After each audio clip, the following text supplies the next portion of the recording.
What's going on, everyone? Let's do a normal audio test. Good evening, good morning to all you guys, and ladies and gents, I should say. Make sure she's working here. Let me do here. Alright.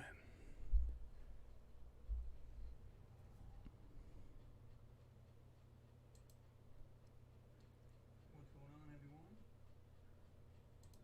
Audio test. Good evening, good morning to all you guys, and ladies and gents, I should say.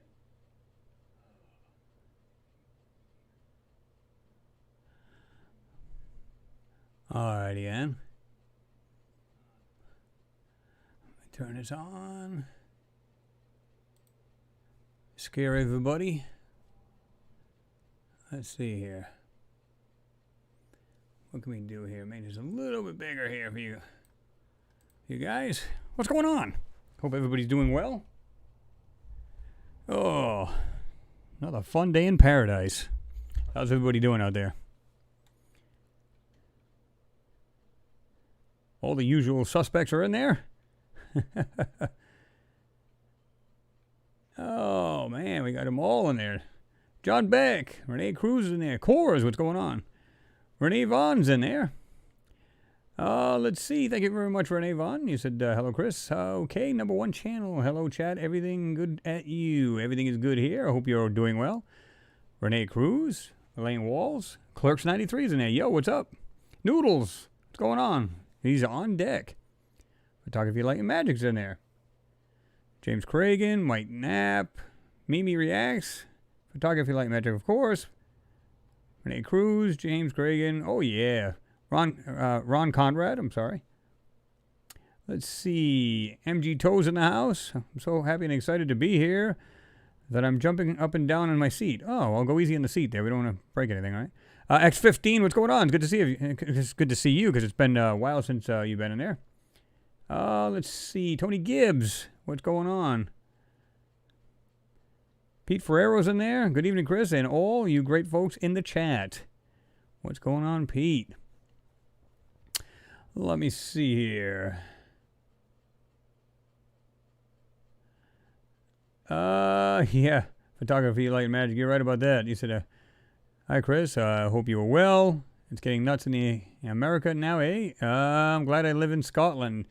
Yeah, you got a room over there? I can, maybe a room and board over there or something like that. I can just, like, go there and get crazy over here. Mike Knapp, what's going on? Let's see. Josh D's in the house. What's going on, Josh D? Mr. Gossman is in there. Oh, let's see. Did I forget anybody? Alien Tenno's in there. Try to see if I missed anybody here. I don't want to miss anybody.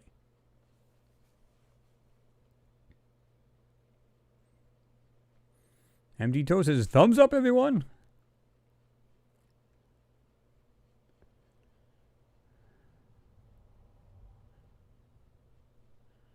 Jenny Vasquez, what's going on? He said, hello, Chris, in chat from Toledo, Ohio today. What's going on there, Jenny? Stephen Porter's in there. I'm just trying to see if that, hold on, let me just screen a little bit bigger. Okay, that's a bit better. Mike Hoover's in there. What's going on, Mike?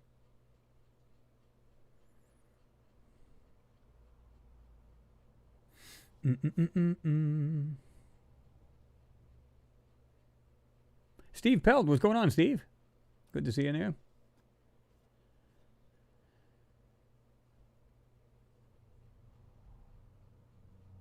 And Habit Morris says, hey, everyone, I made it to the live chat 2 weeks in a row. Jenny Vasquez and I are in Toledo, or Toledo. Oh, okay. I guess it's supposed to be Toledo, I'm sorry, but the way you got it spelled, but that's fine. Okay, Ohio, rather, today. Sweet. Good to have you in there. So how was everybody's week? Was it pretty good? How's the weather, man? I'll tell you what, fall is in the air. It was about 67 here today, and we're expecting a low about 45 tonight. Monday morning's supposed to be 41. So yeah, Mother Nature's creeping in there, guys. It's starting to turn a little colder.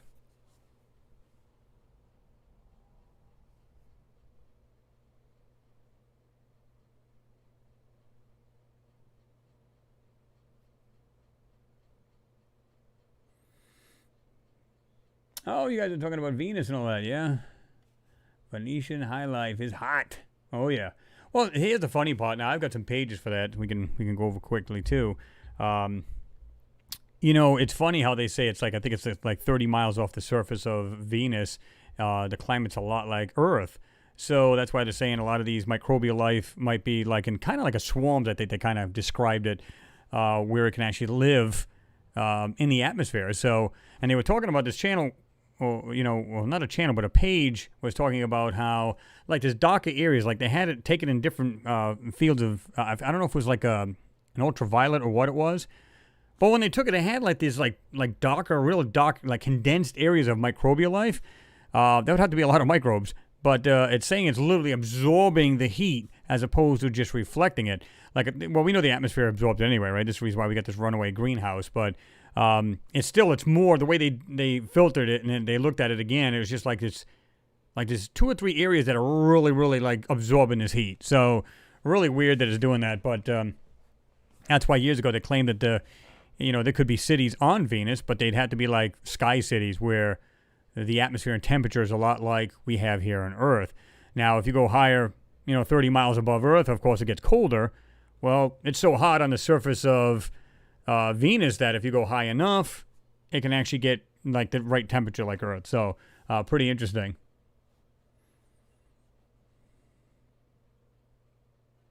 Yeah, funny how they're saying about Venus, but Mars is out of the question. There's no way. We got one of the hottest. It is the hottest planet in our solar system. Regardless, you think it'd be, if it was the first planet closer to the sun, it'd be hotter, but it's not. It's actually hotter being the second planet because of the runaway greenhouse effect, because of its atmosphere. So, but yet, yeah, microbes can live in that. So, but yet, Mars, no way. It's like, yeah, okay, because if you think about it. They're saying that at one time, Venus, thousands of millions of years ago, could have had water on there, right? Until it had its runaway atmosphere, and therefore it is what it is today. So I find it interesting that Mars is nothing like that, but we still haven't found any kind of, life at all, and whatever. I just find it interesting. Kind of funny at the same time.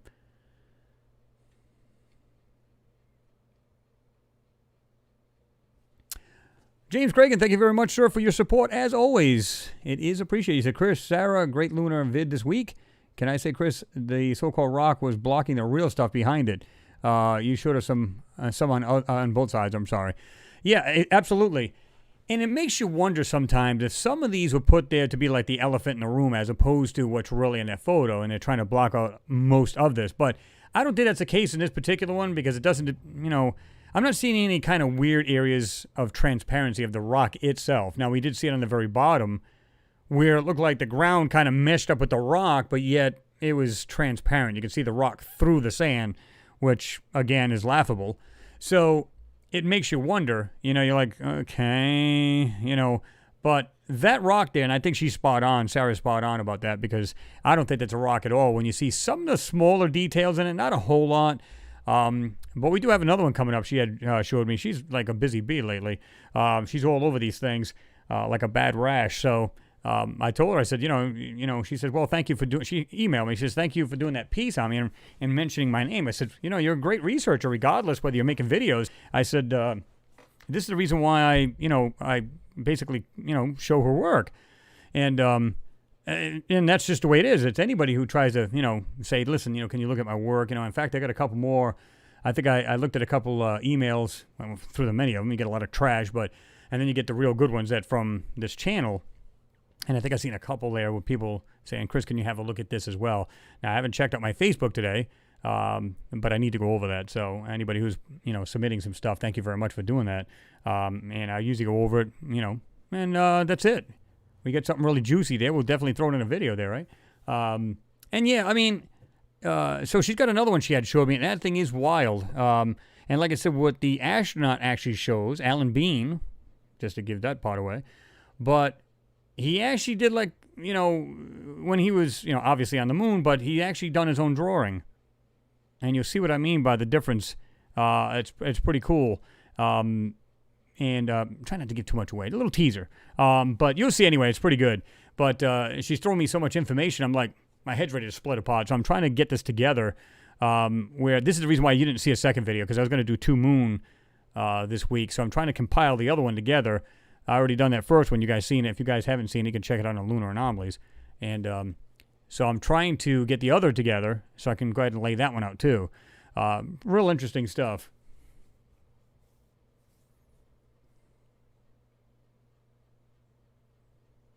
What's going on there, Mr. Jimmy? The real Jimmy Roberts is in the house. What's going on? Jimmy. Oh, that's too funny. You were talking to Light and Magic there. Good to see you there, Jimmy. This thing, I love it when I just go down just a little bit and the whole thing just goes, whoosh, jumps. Noodles, you said Sarah's pick and video with the triangle on the rock was great. I'm telling you, she's actually a good researcher. Tony Gibbs, you said hot week in South Florida. Yeah, I mean, even, well, they've had their share a little bit of that rain, I guess, right, from the that hurricane itself. And I think you guys have another one coming up too, don't you?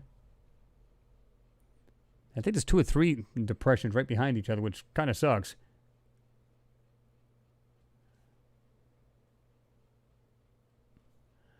Let's see. Coco Electric, hiya from the Sky Hunter in Scotland. What's going on? Good to see you in there.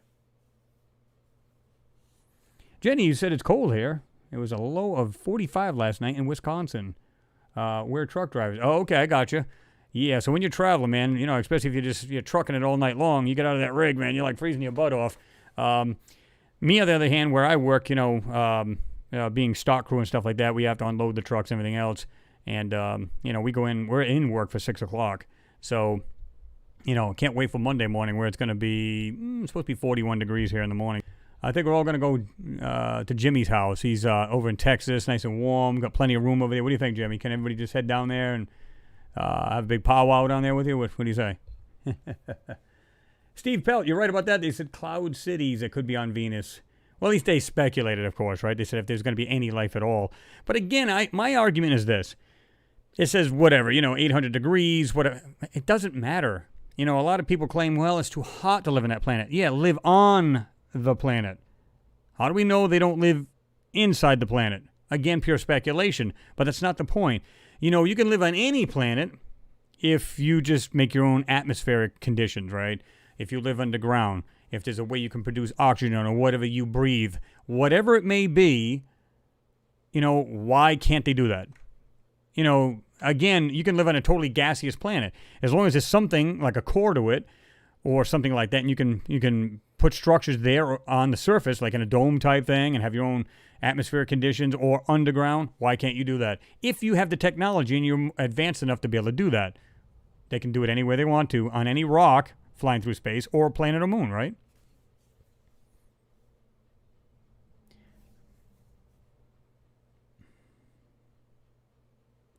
Awake Soul, you said, hi, Miles Anomalies, long time no listen to you. How's it in the USA? Well, it's getting better, I guess. We had a sighting in Croatia. It was not Tesla Link or else. Not Tesla Link. Hope you're well. Well, doing good over here, man. I hope you're doing good. Glenn Judd, what's going on? He said, happy Friday, Chris. Good to see you there, Glenn. Mars Times says, hi to everyone. What's going on there, Mars Times?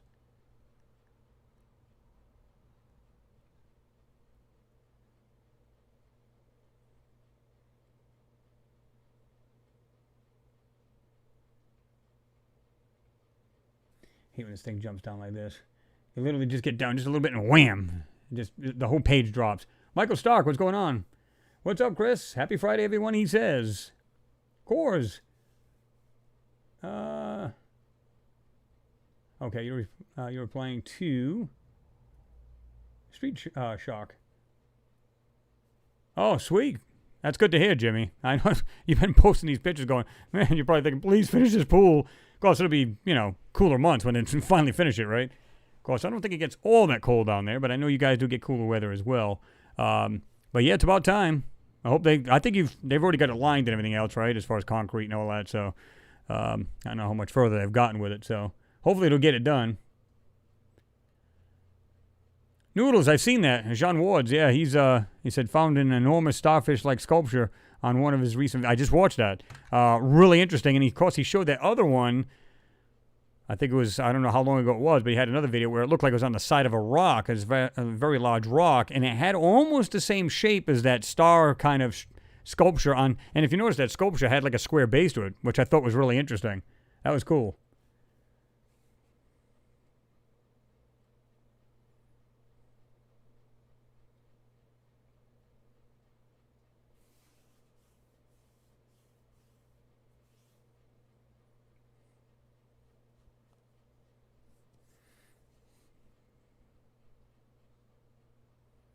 I seen that, Pete. You said Japan sending a satellite to Mars. In fact, I got that in one of my tabs here.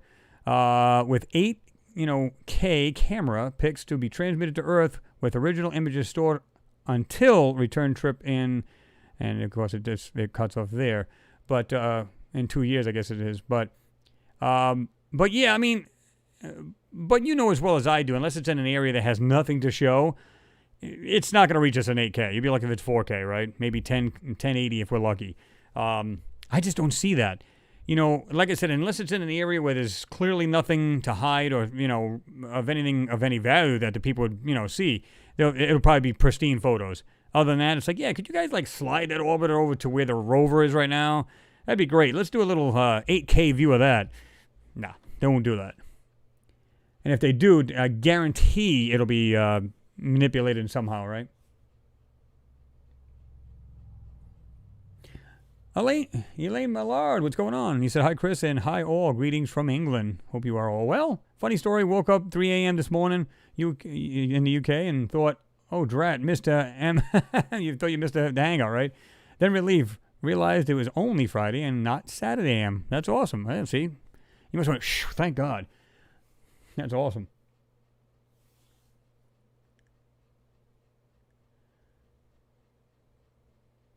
Renee Vaughn, you said, Chris, the last video, what do you think, the rock and the photo distraction to hide the background or not? I'm really curious about it. But the rock looks like two trolls that have melted together. Well, several of you guys had said it looked like some kind of statue where it had fallen over. And you can see the head's kind of disconnected from the body, and it's got this weird claw kind of thing. And I went back and looked at that, and I kind of tilted my head. I said, I guess you could see it like that. It looked like a hand with these long claws type thing, and now, I wasn't seeing the head part, but I mean, I saw what looked like it could be the upper torso or whatever, and I'm thinking, but I don't believe that's the case, although, when you actually look at it, it kind of does, right? Pete, you said 60 degrees in Buffalo, New York right now, 30 by midnight. Oh, yeah, you guys will be chilling, no doubt.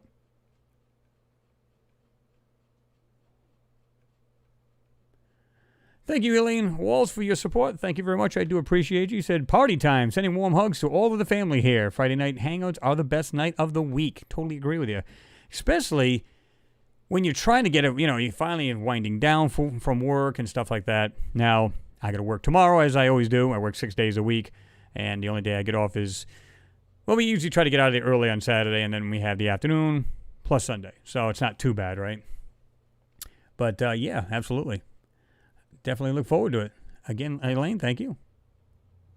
And thank you to Alien Tenno as well. Our solar system is full of life. Well, Mars. Exactly, right? That's why I'm saying they say, Venus could have microbial life. It's, again, it's like the hottest planet in our solar system. But yet, wait a minute, hold on. There's probably a ton of microbial life there. But nah, not on Mars. It's impossible. There's no way.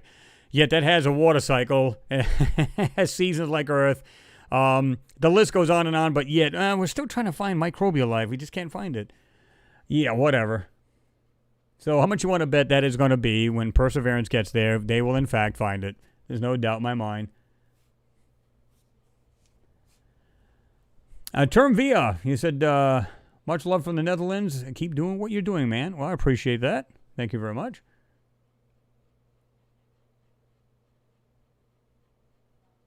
Tony Gibbs, you said, believe they live under the surface, Moon and Mars. You may be absolutely correct. Just come out, maybe the scavenging, whatever, and then back down under there. But, you have to believe that there's got to be some kind of organics, something for them to eat. I find it hard to making their own food, meaning synthesizing it kind of thing. But as far as plants and stuff like that. I believe that's the case. Of course, they won't show that in these photos, but that's the only way I think of, civilization can survive, something that they live off of. I don't care if they live off just little creatures, okay? The creatures have to live off something. There has to be this life cycle, so to speak, and, so everything from microbial up to macro to something they could eat, up to the actual beings or whatever you want to call them. Up to that point. There's got to be a food chain in there somewhere, right?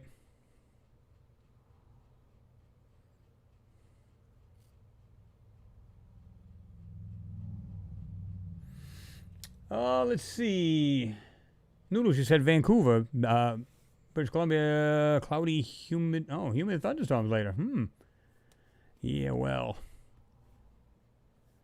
We haven't really had a whole lot of rain this year here. A little bit here and there, but nothing major. Awake Soul, you said you will see more leaks in the next 4 to 9 weeks. It will blow somewhere. Well, it will blow somewhere. It has to. So you're saying it's going to basically leak out. It's going to come out, right? Yeah, no doubt. I think you're right. Michael Stocky said, great last lunar video, Chris. Love the transparent sand and the pipe installations on the mountain. Totally manipulated image. Guys, I said it a million times. Those hills are not hills. They're doing the same thing on those moon photos way back in the day, and they're still doing it today. Either they're using like a rock mimicking software like they used to do on the moon photos, and this probably wasn't done until later when they knew everybody started getting computers and really be able to download these things. Of course, a photo that big would take, 20 minutes to probably completely download? But regardless, they probably said, look, these people are going to start looking at these photos, and if they're on the internet, we should go back and mess with these things. Or they did it from the very beginning. And it's not just an airbrushing. It was actually a rock mimicking software where they could do this. And if they did, wow, they were good at it. And this is the reason why they're even better at it today with the moon and any other thing that they're doing that they're trying to hide, right? So, yeah.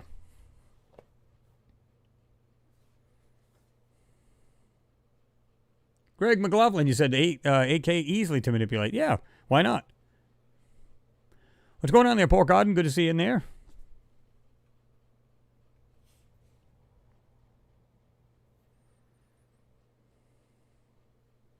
Drive By Records Norway says, hello. What's going on?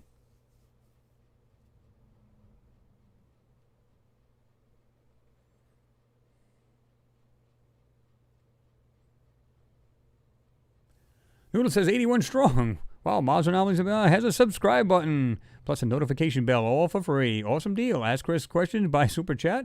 I got 2 press like. There you go. I got the press. Bam.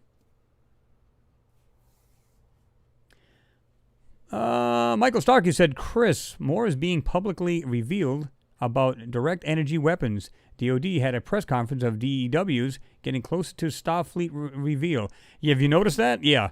And I don't know if you guys seen that article where, what was it, Washington? Where they had the rioting going on. It was peaceful, but they still had rioting. Well, I don't know if you want to call it rioting, so it was just regular, just protesters, so to speak. And they wanted to get them out of there. And they leaked out about that, basically like a heat cannon kind of thing. And it was pretty interesting that they mentioned that because they said, well, really can't do any damage. Yeah, whatever. It's like you might as well be microwaved from outside. But the way they claim it, I even got that on a tab where they, they say it only heats up the molecules underneath the skin, and you don't need to be hit with it 1 or 2 seconds, and it's like extreme amounts of burning. But it won't do any harm to you.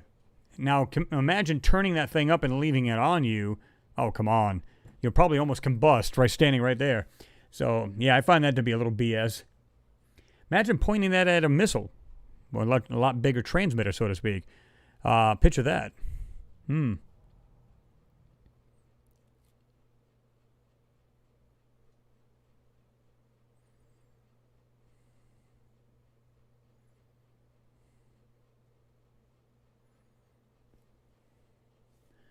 Let me see. Steve Pelt, you put on there, life can be found in far temperature swings, boiling hot to cryo cold.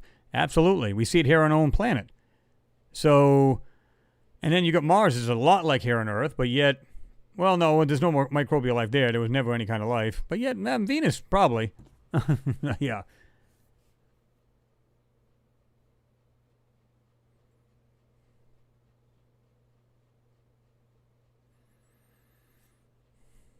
Oh, yeah, Jimmy, you're absolutely right about that. You said when we talk about these different space agencies manipulating images, all of the agencies, We should stop and consider why. There must be a common denominator. Everyone else realize this, eh? Yeah, absolutely. Again, I've said, to me, it's like a black ops, and all of these countries have two sides to them. You got the black ops, more secretive, and you've got the basically PR section of them, like we have in NASA, ESA, or ESA, depending on how you want to pronounce it.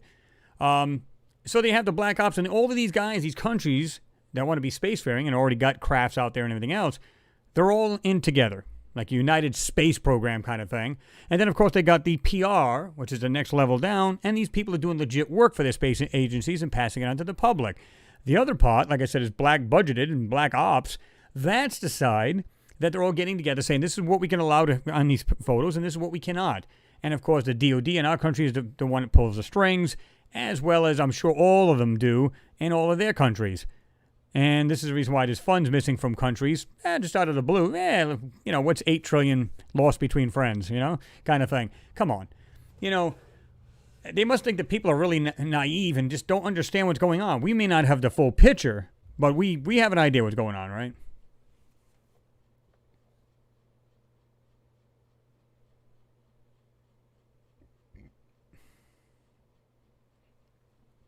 Darren AM or AM. Hi, Chris.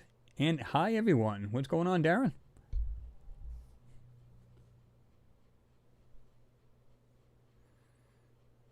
Yeah, Tony, you said they put a picture of the moon behind the picture. I can't figure out any other way for the weird way it looked. Again, I mean, anybody, listen, you can look at the moon and you can see it has lunar surface. Anybody can see that. It's pretty interesting. But they also have manipulated parts of that, and they've done very well at hiding it. But when you look at these mountains, I mean, who looks at it and goes, wow, that just looks perfectly natural? You can see that. They don't care that you see that. I'll tell you why. Because simply this. As long as you don't see what it actually is, they don't give a damn. Even if you question it, well, it's shiny sand, so therefore it gives that weird glow kind of, has that weird look to it on the camera. Come on. It's because it's manipulated. They're dropping something over it. They're using tools to go over this whole area, and it's blocking out what it really is. It may be a large structure, or not a large structure, because you can see some of them are actually, like the astronauts, you can see they're not very far from that particular mountain, and then some of them are really large, right? These could be structures, and all they're doing is just dropping something over it, like a giant template, and then just filling it in. Look at the edges of those things sometimes at the very top of them, where it meets the black sky, if you want to call it sky, the actual space itself, and just look at it very finely. And you can see where it's actually being cut off. It's actually made. That's not real, guys. Not real.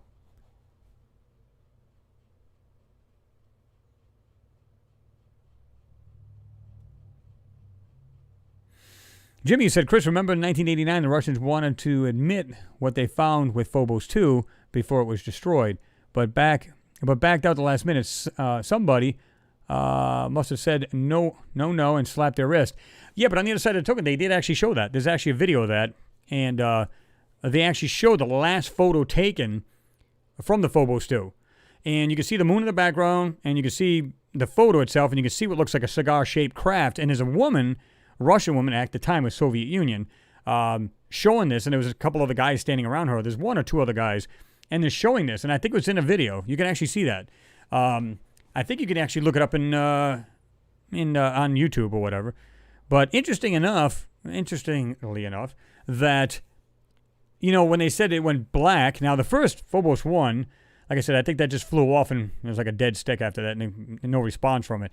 But Phobos 2 was supposed to actually orbit Phobos and everything else. And that was the last photo it took. And that was the end of it. They never heard another word from it. So what's up with that? You know what I mean? Makes you wonder.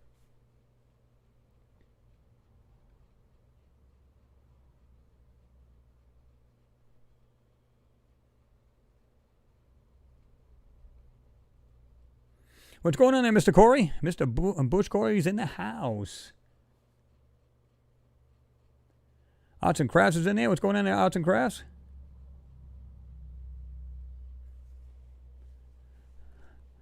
Frank Moffat is in there. Oh, Moffat. Newsflash, they already have found us. I'm assuming you're talking about aliens themselves. Gary Madden, you said NASA has a department that airbrushes photos before they sell them to the public domain. Fact. Oh, yeah, they have a whole CGI department. like I said, at one time they laid off like 250 of them. So if they laid off 250, how many was left? So it just makes you wonder. These guys must be passing it from computer to computer. So think about it. If, like, say I start off with maybe I do the front section, somebody does the mid section of the photo, somebody does the background, and they just fill it in. And then, of course, you got proof watchers or viewers to actually make sure there's nothing to be seen, and somehow some of these things slip by. Or, who knows, again, maybe they're leaving like little breadcrumbs and saying, anybody really wants to find these things, just look at the photo. You'll find them yourselves. But they hide probably what? What'd you guys say, 95% to like 99%, somewhere on there? So, but some of these things are so obvious, the way they're shaped, the way the rocks look. Come on.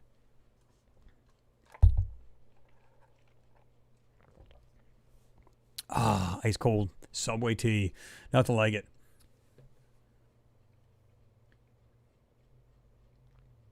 Limey Watcher, what's going on? Good to see you. He said, hi, Chris, and all. What's going on there, Mr. Limey Watcher? Matt Patterson says, hey, guys, happy Friday. Oh, yeah. Oh, gotta have it. Let me jump down here.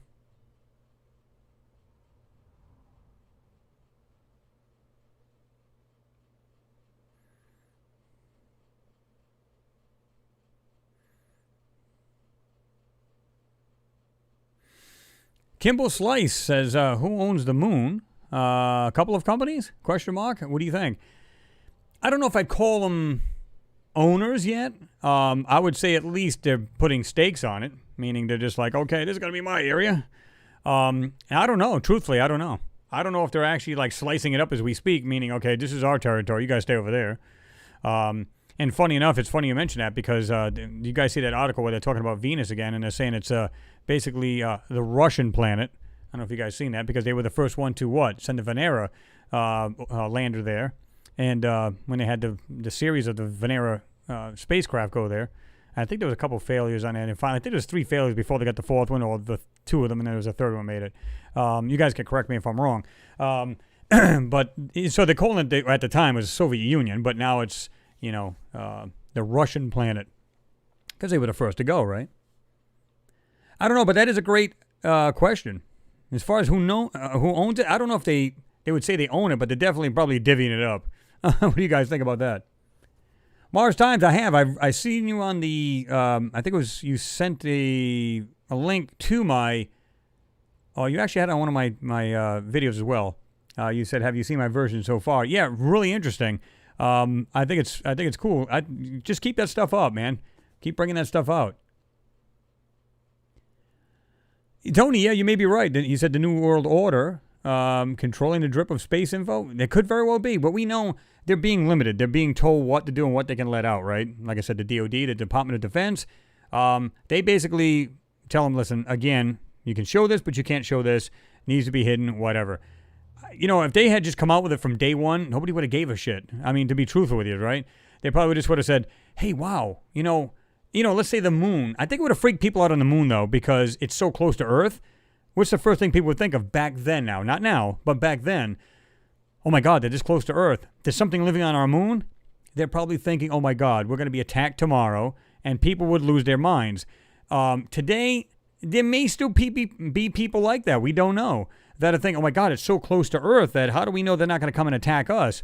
Kind of weird stuff, But it's, it may be justified because back then, especially, back in the 60s, even late 50s, if they seen a structure and announced it, what's the first thing you think of back then? Today we're desensitized to a lot of that.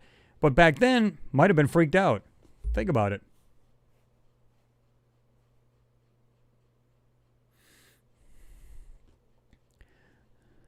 Simo, I'm not sure if I'm pronouncing it. Forgive me if I'm not pronouncing it correctly. He said, hi, Chris, that was quite news. Life on Venus. Hope you are fine. I'm doing well, thank you. Yeah, they're definitely saying that there's probably good chance that it is microbial life, so they're going to really go into that and check it out a little bit more. Yeah, I just find it interesting. You'd think they would have seen that even back then, but I think the lander itself, I'm not sure if it was even there to do anything other than take photos. As far as taking samples of the soil on Venus. I'm not sure. I don't remember. Again, you guys can chime in and say if the Venera, I think it was just there to take photos. I could be wrong. It's been a while since I've done any read-up on it, so let me know.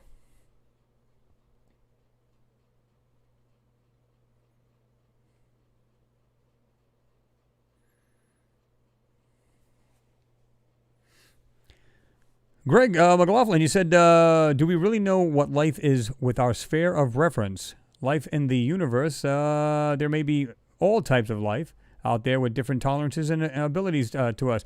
Exactly, and I've said that before. You know, we automatically assume, oh, there's no way there could be life on that planet. It's too hot, this. It's too cold, that. It's too gaseous. It's got too much carbon. It's got too much this. Wait a minute, hold on. Yes, we ourselves cannot go. It makes perfect sense, and I would totally agree with science. However, that doesn't mean every life is just like us, right? And we make that assumption that it is, and we cannot assume that.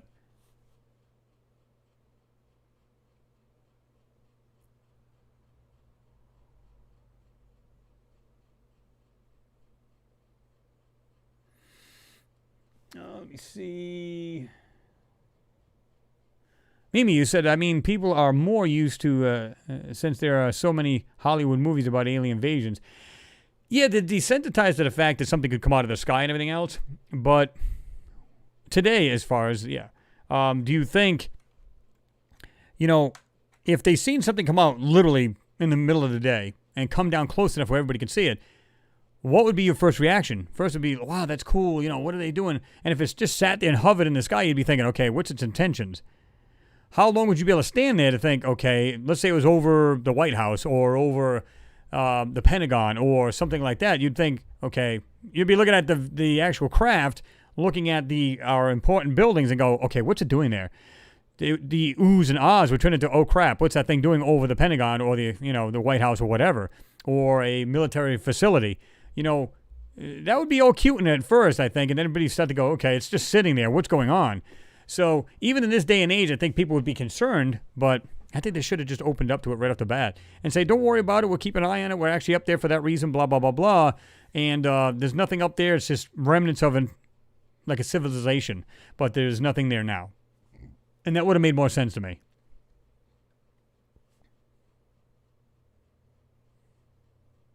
At least that's what they should have done right from the word go, right? Darren, you said, Chris, do you or anyone else here think we have already gone to Mars?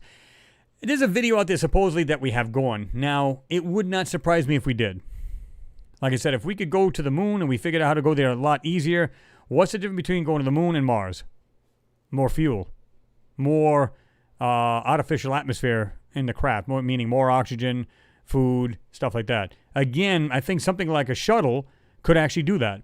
If they retrofit it with different engines in this thing, and, once you hit it and you can, fly a certain speed, you got all the fuel you need, you got all of the food you need, it would be perfect. The inside, cockpit or living area would be pressurized or whatever it needs to be, oxygen, the whole nine, and they can get there with ease, guys. They can literally land on Mars if they needed to. It's a shuttle. And, there you go. So, is it possible? I think yes. Are they? Do we have proof of that? No. What's everybody else think? You guys think we've been to Mars? Do you think, what kind of craft do you think they would have used?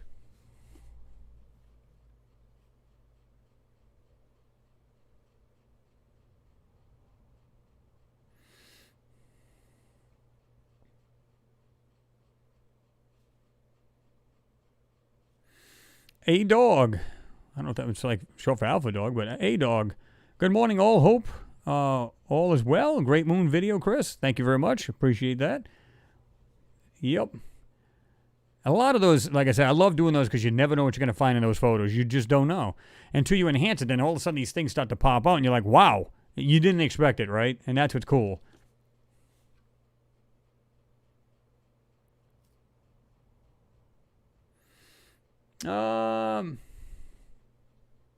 Factor Bente Factor, you said, this thing just jumped on me.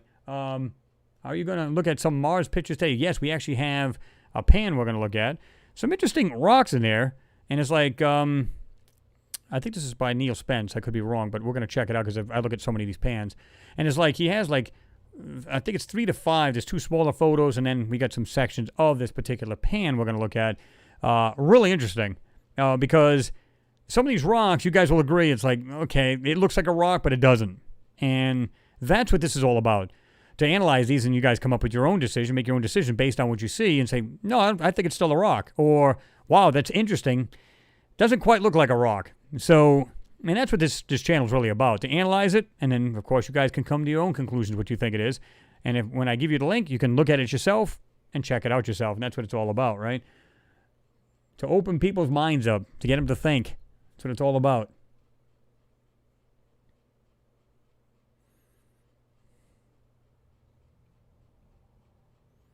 James Cragen, thank you very much again for your support. It is always appreciated. You said the Great Pyramid, 481 feet high, 756 on all sides, 2.3 million blocks weighing 6.5 million tons, said to be built by humans. Who built the ones on the moon?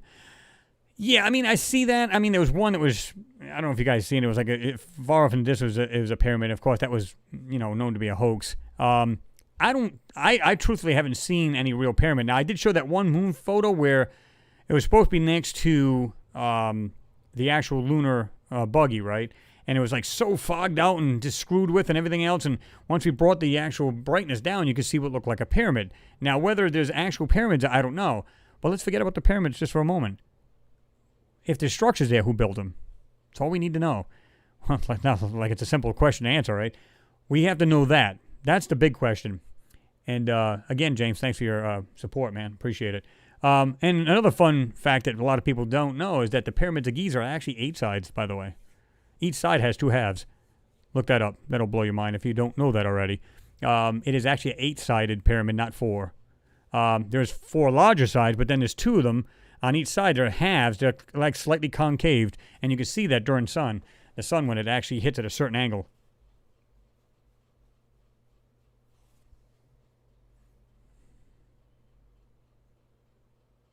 Phil Gaibo says, hi from London. What are we talking about tonight? Well, right now we're talking about Venus and how they found microbial life. We're talking about the moon and if there's structures on there, who put them there. Just basic stuff there, just going into that. Alien, you said, Alien Tenno, you said, yes, we've been to Mars on one-way missions. I hope they got back, or at least were able to live there. I remember seeing the video, and I know you guys have seen it too, where it showed like, it was going around the internet and showing that this is back in, the 70s or 80s? And it showed like they were literally orbiting the moon, and then they, all of a sudden, it showed like they had landed, I don't know if they had their own little craft, and they landed there, and you can see something moving under the lunar surface, underneath the Martian surface, rather. Really interesting, and I'm saying, I'm 50-50 about it. Now, is it, like I said, is it impossible that we've been there? No, absolutely not. Because like I said, if the moon became routine, then again, all you have to do is retrofit an aircraft that, again, the shuttle, close the bay doors. How much room do you have in there?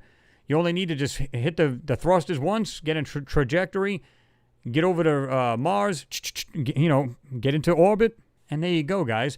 They can easily just land right there. It does it here on Earth. Why couldn't the shuttle land on a planet they claim there's really no atmosphere? So what's going to cause a lot of friction for that shuttle?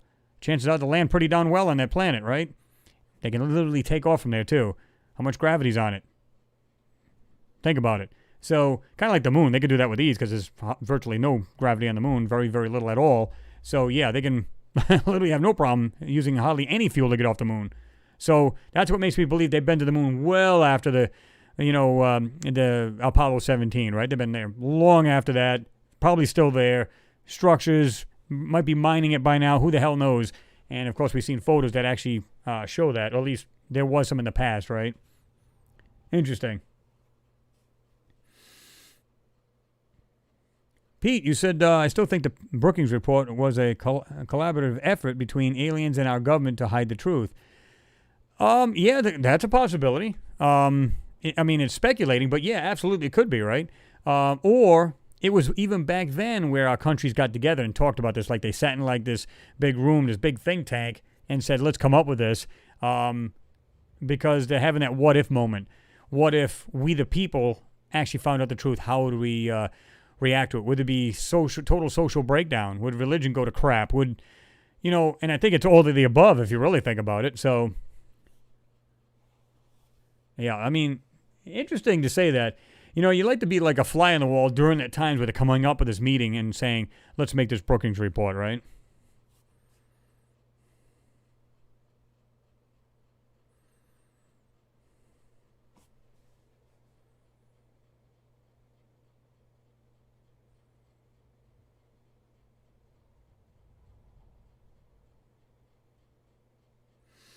Totally agree with you, Tony. Tony Gibbs says, new, that's the way you word it, new half-life with different chemical makeup living in boiling acid in Yellowstone does not negate the possibility of multiple cell life doing the same thing somewhere else. Exactly. I mean, again, we have extremophiles, right, where they can live in the most harshest friggin', climates here on Earth alone. Why do they assume that, that nothing can live on another planet? Of course it can. Life finds a way. Even if it's microscopic, it's still life, and it can find a way, right? And of course, that life has to feed off of something. What is it feeding off of? Got to ask that. There has to be a life cycle somehow. If you have life, period, what is it feeding off of? Archetype.net, what's going on? You said late in tonight. Sorry. Hello. Oh, don't be sorry about it, man. I know you're doing your thing there, and it's good to have you in there.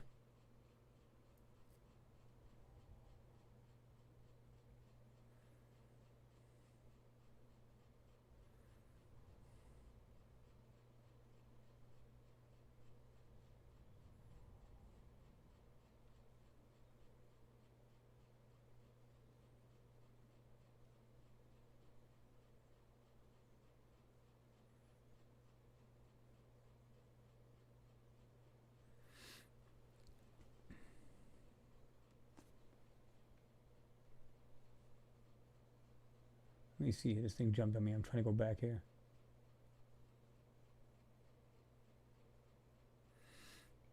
I guess this thing did jump quite a bit on me. Here we go. Let's see.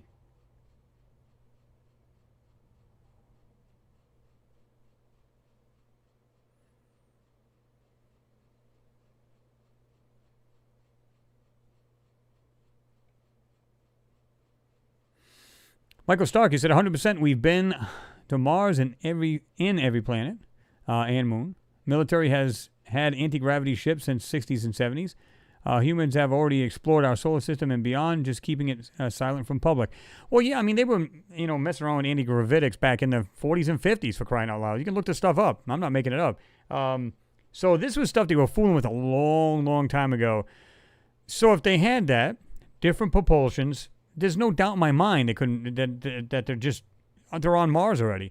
Again, 50-50, because we can't prove that at the moment, but there's a very good possibility, leaning towards hell yeah kind of possibility. So yeah, interesting, I think.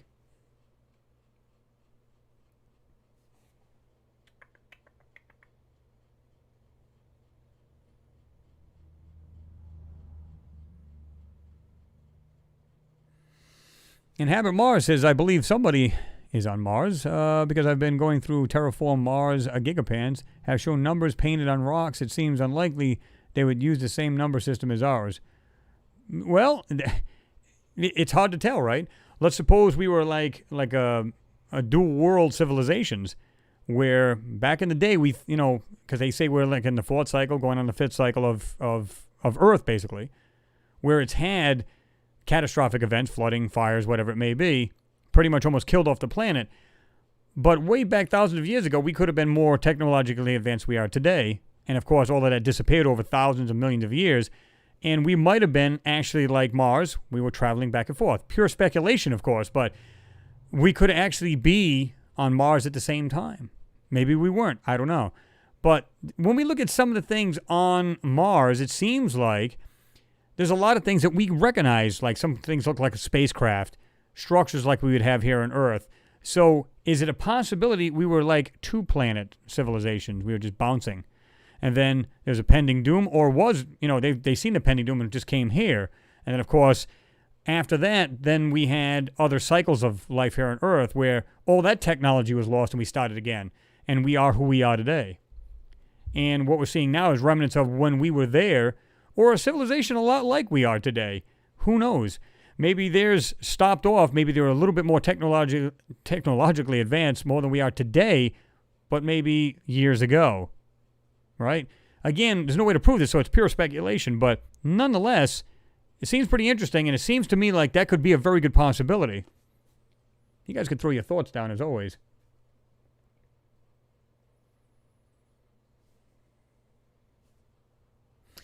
Stephen Porter said the U.S. Navy still has its mini shuttle. I believe that's what, the X-37, guys? Up there somewhere. Is that on its way to Mars to be there when the newer rover arrives so it can communicate with it? I don't know if that's the case. I know they were actually orbiting it, and it's been up there at one time. I think it was like 2 years, wasn't it? And, of course, they won't tell you the exact reason why it's up there. They're saying sometimes it's like, well, it's a test communications, this, that, and the other. But if you're going for 2 years, think about it. It has to be every 2 years that you can go to Mars so that it's closest to Earth. That's when you try to make your missions to Mars because it's closest to Earth. So think about this. It was going for 2 years. Let that marinate. So, you know, once they say something's up there, they can just, okay, you never hear another word about it. It takes off. Nobody knows about it. Unless you're literally keeping an eye on it every day and night, which is almost impossible because it's going to just go around. You're going to go nighttime, daytime. This thing could just literally take off and you never know what's even there. You know, you would never be able to keep track of it. So this thing could have easily went there and came back. Who knows?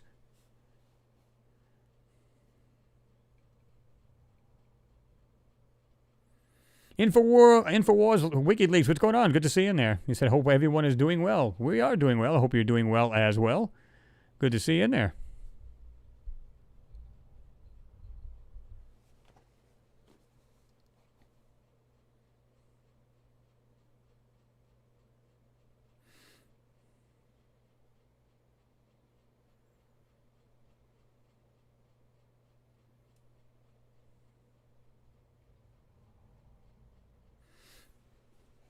Michael Stockton said Hubble took a close-up of the moon's crater, and a pyramid is sitting right next to it. Also, crater shows buildings and structures all lined on the rim. Now, I showed that one. I just showed a moon video. It was prior to the last one I just did, where it looked like they literally are utilizing some of these sides of these crater walls to actually have structures, and they literally come off the sides of these craters. Now, some of the things look like it goes into the crater walls, and I showed that, like I said, on not the last, well, the latest one, but the one prior to it.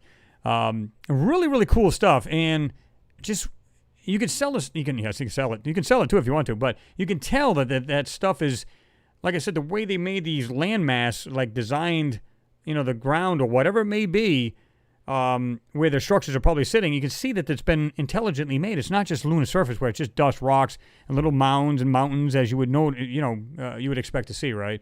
And that's not what we're seeing at all. At least not all of it. We're seeing things that look like it's been literally been made, intelligently made. So there's no doubt in my mind, and I've said this before, we are part of something much greater and much larger than us.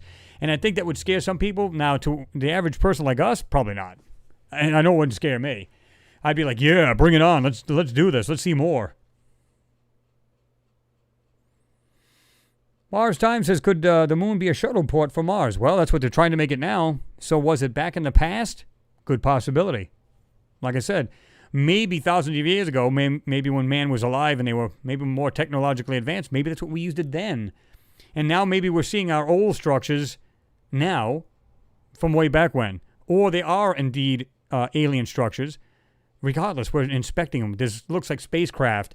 Looks like all kinds of stuff just laying on the surface of the moon, and we're going there to look at it. This is a recon mission, guys. Every one of those Apollo missions were recon missions. They were not, just, we're just going to dig up this little bit of dust and some dirt and take these rocks back so we can analyze those. Come on. Now, what did they do it for a reason, scientific reasoning? Absolutely, but that's not the main reason why they were there. Some of these rocks are actually metals that they'd say, wow, we found this on the moon. What's going on? Was it from the moon, or was it dated much older than the moon, so therefore it came from somewhere else? So this is the reason why they were bringing this stuff back, the dust, rocks, so on and so forth, right?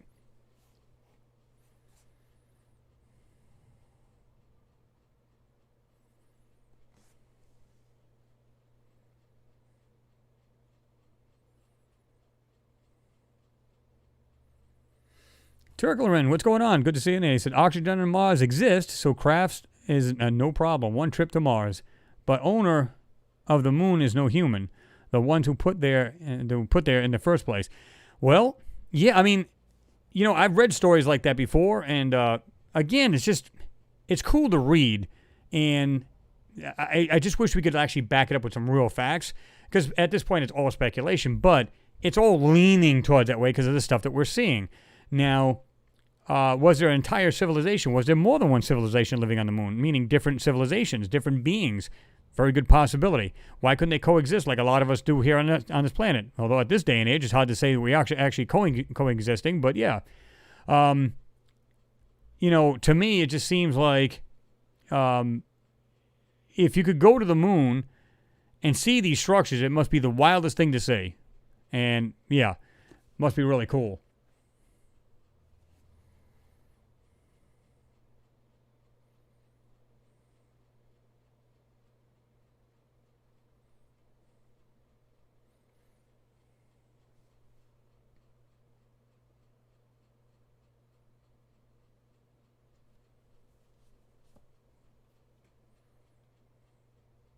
Noodles, you said moon routine. Go to retire. You can also fly in a pressurized vast caverns with strap-on wings. Yeah, think about this. There's really no gravity, so you can like literally cruise to the moon, right? Around the moon, in the moon. Pretty much do all of that.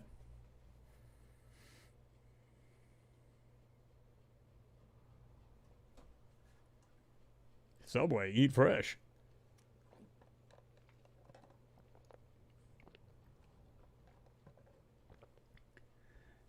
Gary Madden, you said anti-gravity tech crafts have been back-engineered since the 1940s.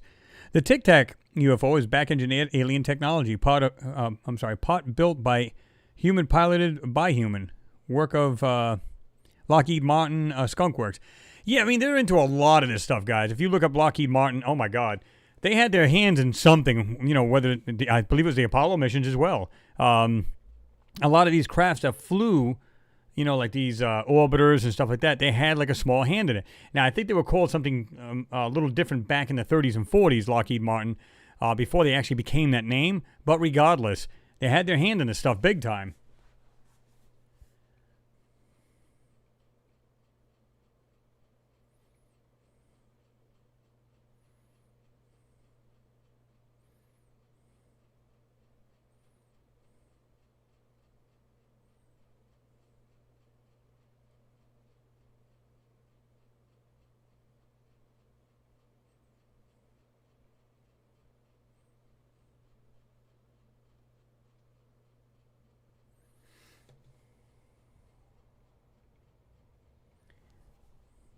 I'm going to jump way down here. See, this thing just jumped on me anyway.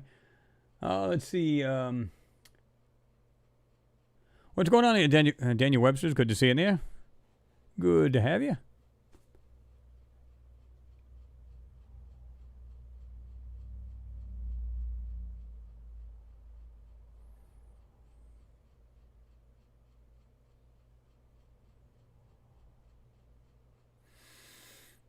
Photography, Light, and Magic. He said if Biden gets into the White House, I would put my money that he would push for disclosure. Well, we also thought that about, what's her name?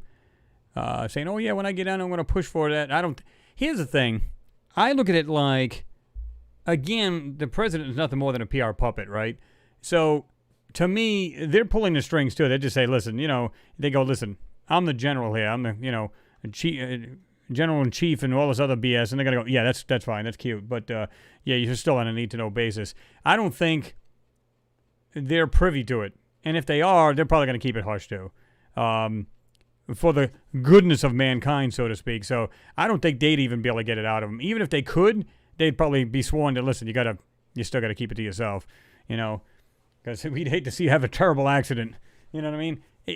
Because, like I said, Clinton, when she said if she gets in, she's going to push for that. And darn well, they probably weren't going to give it to her. Because this is much bigger than the president. Think about that a minute.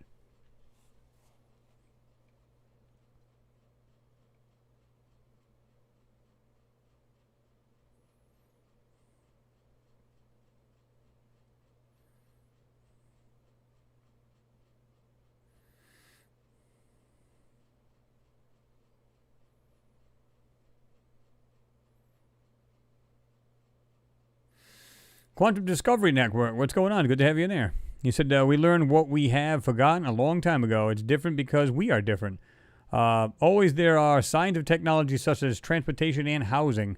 Yeah, things will evolve, right? Things will change. So, yeah. Matt Patterson, you said any thoughts on the idea of terraforming the moon? I don't think that would be the case because there's really no atmosphere to begin with. Now, it does actually have moisture on the moon. There's actually water on the moon, but there is actually no atmosphere. And if it is, it's so minute, it's so minuscule that it's not even worth trying to terraform it. So I don't think that would happen. That would just be nothing more than a stopping, basically a port just to go from, just be a jump off from, the moon to other planets in our solar system, especially for, our astronauts going to Mars and stuff like that. Or they're just going to use an actual, like another space station, or use the ISS itself and just use it as a jumping off platform. Of course, they'd have to load fuel onto that, and then they'll have crafts out there that just go back and forth from like Mars to the ISS and back and forth. Because there's so much fuel expenditure going to them. Well, landing on the moon's not a problem, but going from, to Earth, so Earth to the actual space station. So if they load it up with fuel and then that's it, that's fine. The actual spacecraft, for people going to Mars and stuff like that would probably be connected to an ISS or something like that. That's what they claimed anyway. So I think it'd be actually better to just go to the moon, although it's a lot farther to bring fuel, but it's still a whole lot better jump-off point if they just keep bringing up a ton of fuel. And, of course, if they can make their own fuel on the moon, that's even better. But it's a whole lot better jump-off point. And they can just leave the crafts there. You know what I mean? Just back and forth, and that's it. Think about it. Going back and forth to Mars isn't an issue. It's not going to take much fuel. Lifting off the moon isn't going to be an issue. And once you get on a trajectory, you shut off the engines. There's no resistance. So therefore, it's just whatever speed you're going, whether it's 17, 26,000 miles an hour, whatever it is, you'll get there at a certain time, calculated time.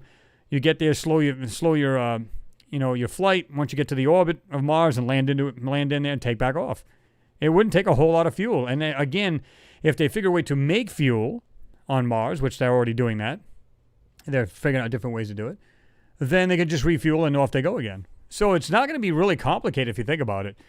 It's initially trying to get it done. That's going to be the bugs they're going to work out. But other than that, nah. It'll get so, it'll just be the same. It'll be like, it's kind of mundane. No big deal anymore. It'll get to that point, right?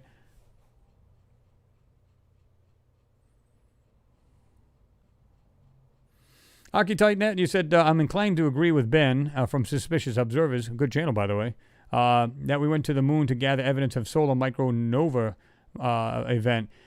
Yeah, I mean, I like his channel because he's always doing the forecast of the solar, activity and everything else, and our star activity and stuff like that.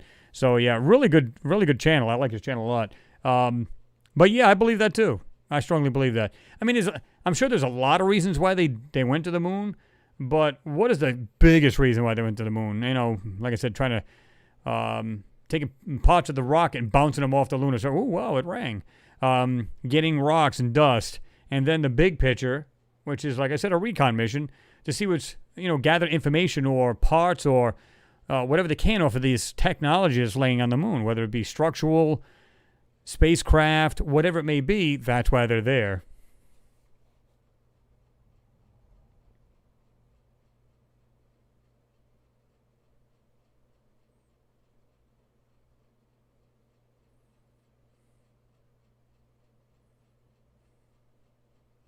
Jerry McDonald, what's going on? Good to see you. And he said, hey, Chris. Hey, community. How's everyone doing? We're doing good here, Jerry. How you doing? You doing all right?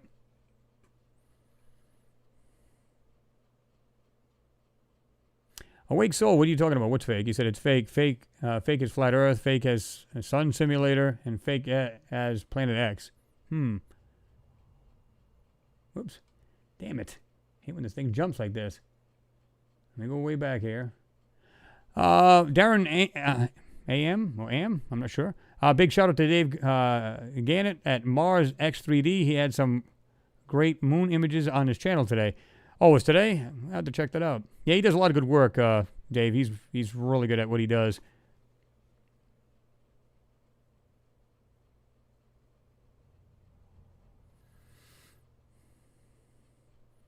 Noodles, you said we had a few solid clues and bad testing equipment back then. Well, they were a little bit more advanced than you think. I mean, did they have mishaps? Did they screw up and make mistakes? Did some things not function correctly? Well, yeah. I mean, it's the first time they went to the moon, right? Especially on the first, Apollo mission. But you're bound to have, issues with it and everything else. What I found interesting is that, what was it, Apollo 8 where they had the fire? Which one did they have the fire in? Maybe you guys can tell me. What's funny about it is they had sensors on the craft, so it's kind of like remote, like your car, like when you have, what is it called there? I'm going to forget the name of it here. Basically, that roadside assistance you guys can get. I'll think of it in a minute. But they can pretty much tell exactly where your car is and everything, and then they can send help. Well, the funny thing about it is they could tell everything that was going on in that craft. Oh, you guys have a fire up the air, basically, command, we're trying to, deal with it right now, whatever. They could tell whatever's going on in that craft while they're doing it. So they had all kinds of sensors on there. And all of that information and data is being brought to Earth so they know exactly what's going on, and they can see what's going on while the actual astronauts are doing that. This is back in the 60s, guys. What? Come on. They had a lot more technology than you think.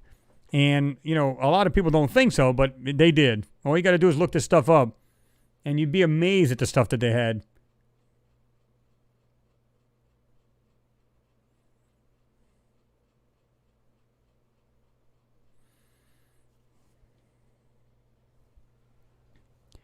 Daniel, you said it's like Hillary said, she said they would release everything, she would release everything that is not national security. They would just cloak the whole thing under national security if that was to happen. Yeah, I mean, they'd stonewall her every damn chance you'd get. I guarantee it. They're going to go, okay, you're the president, big deal. It's like, wait a minute, I'm your commander-in-chief. We don't give a crap. Don't mean nothing to us.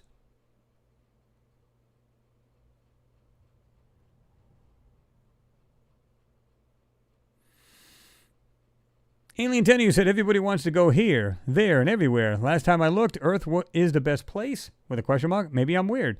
No, but what if they are lying about Mars and you and I could go there no problem and just walk around on the planet? Now, obviously, you'd have to take cover at night because it does get cold. And is it that drastically cold like they claimed that it is? Is it that hot? Now, during the summer seasons, the summer season, the warmer seasons, just like Earth, equatorial region, 70 to 100 degrees. Now, it's not always that temperature because it does get cooler. And at night, it's cold. At least that's what they claim. Does it get as cold as that? Is the atmosphere thicker than they say? I think it is.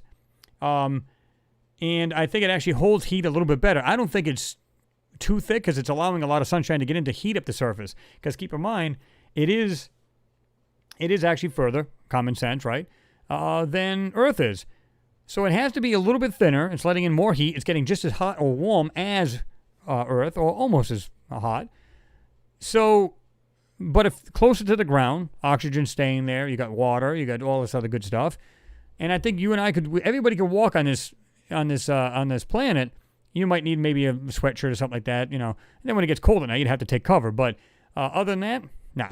Maybe if the air is really thin, maybe a small oxygen or breathing apparatus, you're good.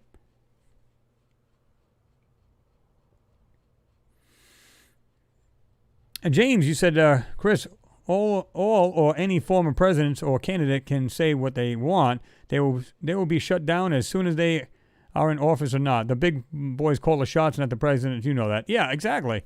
They're just going to say, listen, we get your commander-in-chief, but yeah, or they'll try to ask for it, and they'll go, that doesn't exist. I mean, they'll just tell them, it doesn't exist. You can try to pry if you like. We're not going to tell you. Denial in the biggest way.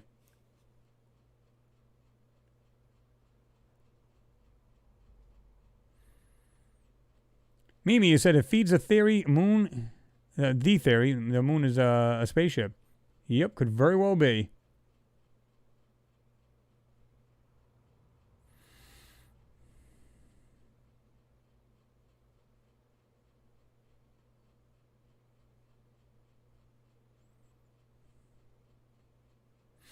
Stephen Porter, it's not only the U.S. making secret projects in space. Most developed countries know that space is the way forward to its economy. Yeah, it's either they're going to be out looking for all the resources, looking to expand.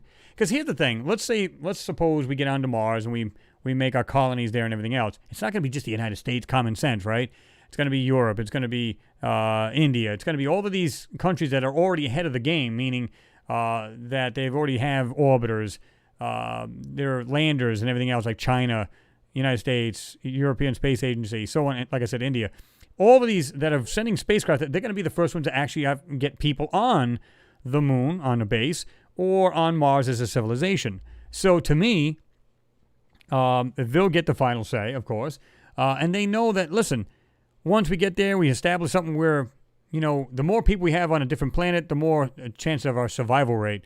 And the economy. Think about it. I mean, as silly as that sounds, people are like, they're going to start having trips going around our Earth. You can go up there and, like Virgin Galactic, they want to have trips. You can go up, you're up there for like 5 to 7 minutes.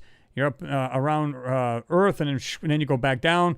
It's going to cost you about $100,000, whatever it's going to cost. I don't know the actual cost at the very end, but that's what they're claiming. So how long is it going to take before, okay, we're going to be going to the moon too, because I think they even mentioned that. So they're going to go to the moon, circle around it, come back. What's that going to cost you? Probably a good $1 million, if not more. But you know what I'm saying, right? How long is it going to be before that? So their economy kind of, it's going to need it in the future. Let's put it that way. Because there'll be all kinds of things like, you got to go around Mars today. And it's like, what the hell? Or go to Mars. Can you imagine if we could fast forward like 100 years from now, and it's like the norm, just fly back and forth to Mars? That'd be pretty interesting. That'd be cool. It's like, where you guys going on vacation? Well, we're going to go to Mars. Yeah. Oh, you doing that today? Oh, that's on your vacation? Yeah. Well, we're going to the moon. It's like, it'll just be like old hats. Like it's not even a big deal. 150, 200 years from now, and people will be all doing this like it's not even a big deal. Well, you're right about that too, Rick. He said the moon does not have enough mass to terraform. Well, again, you need, but you still need some kind of atmospheric too, right? To be able to heat it and everything else, and terraform and kickstart, or at least Mars anyway, at least they claim. But the moon, yeah, it's a lost cause. All it's going to be is like a stopover station.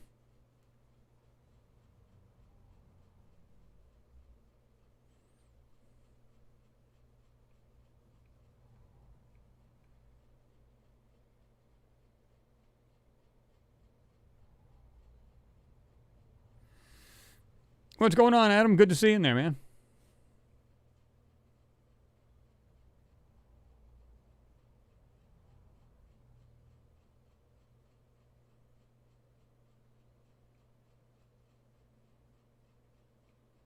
What's going on there, Mr. Jonathan Waddell? Good to see you in there.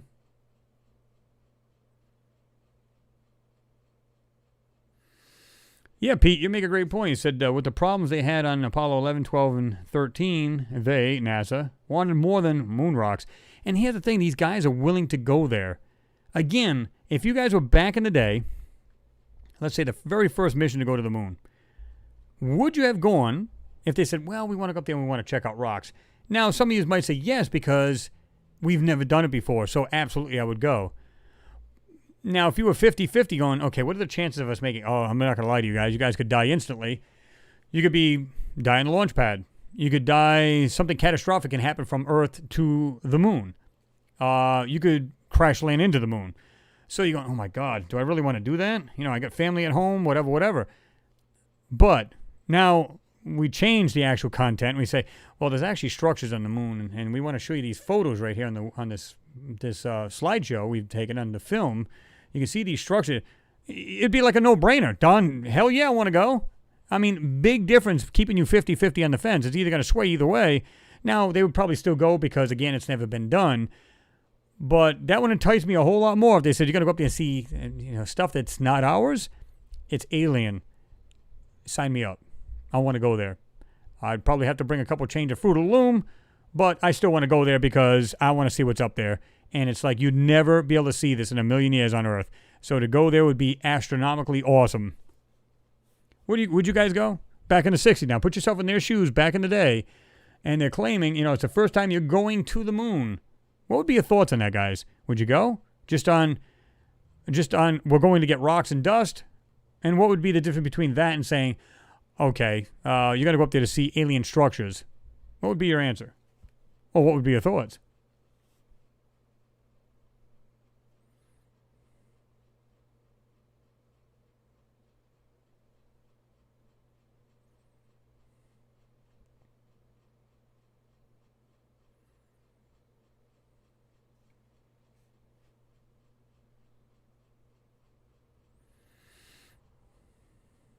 Gary Madden, you said, heard that they had taken over the swastika-shaped building on the moon, but they had to add to the building because the occupants' workers didn't feel comfortable as it was swastika-shaped. Corey, good. My thing is, like I said, I mean, it was actually Adolf that actually made the swastika what it is. Meaning, when you see the swastika or hear anything about it, what's the first thing that comes to your mind? Basically a lunatic, and it's not a good thing. But that wasn't the original. A swastika back in the day in ancient times was like enlightenment, happiness. He turned it around, and every time you heard about it, it was like, wow, evil, bad, not good. So, but back in the day, ancient times had the swastika, believe it or not. And it wasn't about evil and bad. It was actually, again, enlightenment, good vibes, good things. And by associating it with Hitler, well, there you go, right?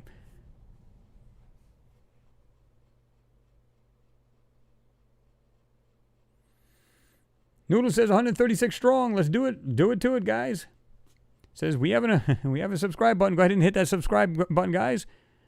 And if you're just new to this, if you want to subscribe, hit that little notification bell, and this way you guys will be notified of any new videos coming out. Again, same thing with my Lunar Anomalies and Beyond channel. Good stuff there.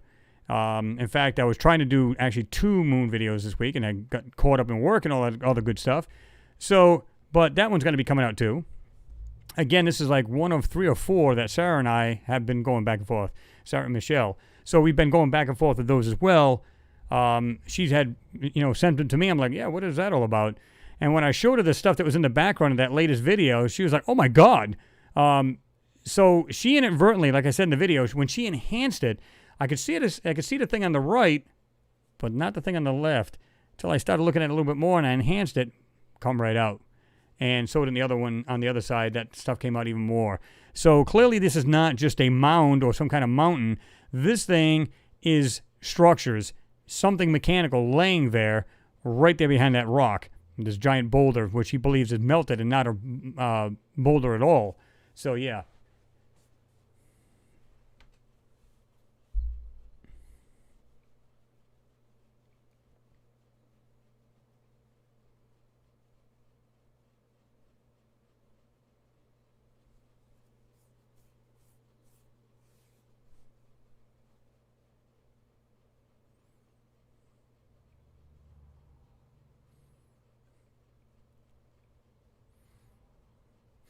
Alien Tenor, you said, before you go anywhere, it's best to know you can live there. Before you go there, example, we all be living in Antarctica? Oh, wait, we did that 30,000 years ago. Absolutely. And here's the other thing, too. If you think about it, before the last ice age, it was all greenery there. It was not like it is today. This is the reason why some people are finding what look like, pyramids and other structures there. Why not? Think about it. In between ice ages, it's not like it was like 3 months. This is years. Thousands of years. So why couldn't people have migrated to Antarctica as well, the poles and every other damn thing, and made structures and everything else? And of course, it got too cold. As it got colder, they moved off because they just couldn't survive it. It didn't happen overnight. They moved off and went to other countries, or, once they all broke off, that is. But you know what I'm saying. But the thing is, there'd probably be life in every darn continent, including the poles, as well as Antarctica. You know what I'm saying. Absolutely.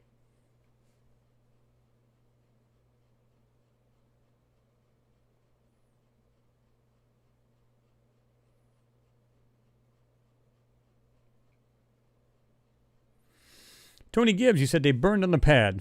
Never took off. A few Russian flights went bad, but weren't published. A couple of Italian kids in their basement with their own radio setup listened in. I didn't hear about that. That's interesting. Mimi, that's what they're saying. Came out a while back. They said, so they found a big mass under the moon's south pole. Yeah. I'm trying to remember what that was. Did anybody remember what that was? Because I heard about this a while back.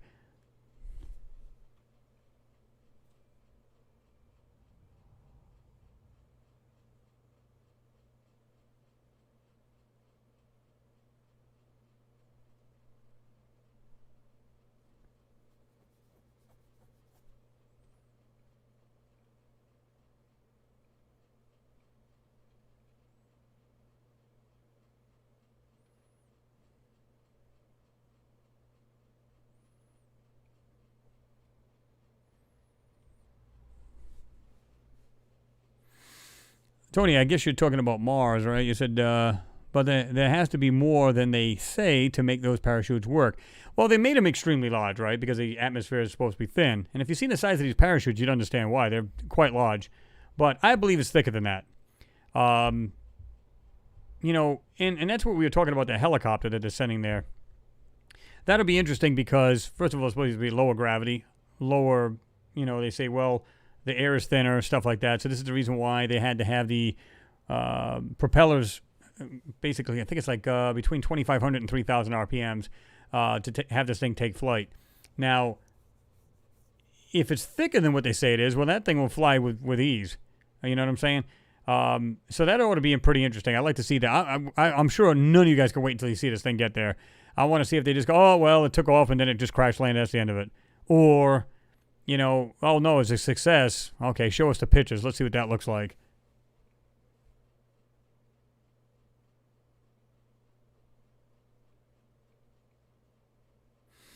Awake Soul, you said, Chris, first they showed red sky and red planet. Now they show all blue. Think twice.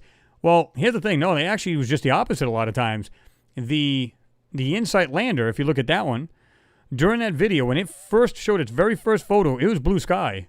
And then 10 seconds later, they switched it to all red. So it does have a blue sky. There's no doubt in my mind. So there is, again, this atmosphere, thicker atmosphere closer to the ground. We have clouds. We have a water cycle. Blue sky. Yeah. They'll show red because there is red dust in the air. That doesn't mean that the actual sky is red. And I remember one photo they showed it like it was all reddish and everything else. You can see the sun kind of, it was setting at the time and you see all red and everything else. Okay. So it just happened to be windy and dust flying all over the place and gave it that red hue. That doesn't mean that the sky is blue. So, I should say red. So to me, I think it's, you know, when you've seen the very first, even the people in there, like I said, we talked about this before, where they're all sitting there going, wow, waiting for the very first photo. First, it signaled that it landed correctly and it was okay. And we say, yeah, wow, that's awesome. And then they showed the very first photo. And of course, the lens, which was funny, had a bunch of dots all over it.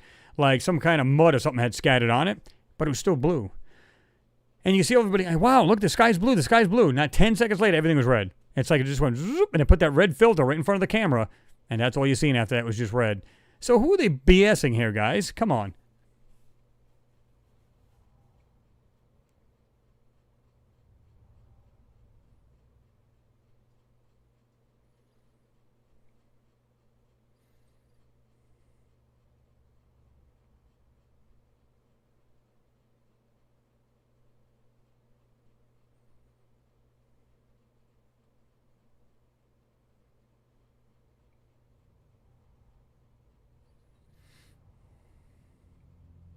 Oops. Damn it.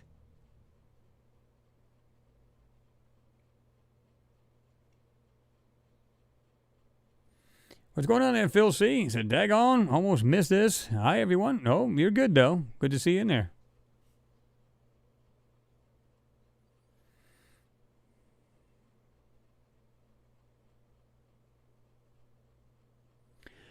Daniel, you said the thing that I always say and go to with skeptic is, do you think that they would spend all that money and risk their life to go up there and look at rocks? And I've said this myself. I said, I get part of the actual mission was to do that. But again, that's not the real reason. And remember when they brought back the briefcase? And they said, okay, we're going to have the rocks in it, so on and so forth. But that doesn't mean they didn't leave another briefcase on that craft. Think about it. Okay, they come off there. Oh, look at that. Boom, they open up. Sure in hell, it's rocks. They weren't lying. How do we know that some of the cases, when they brought some of that equipment up there, they put the equipment out, of course, they set it up and they use it. They didn't keep the cases and brought stuff back in those cases and said those are just empty, no big deal. And, I just threw them aside. How do we know? Again, speculation, but how do we know that? How do we know that they didn't do that?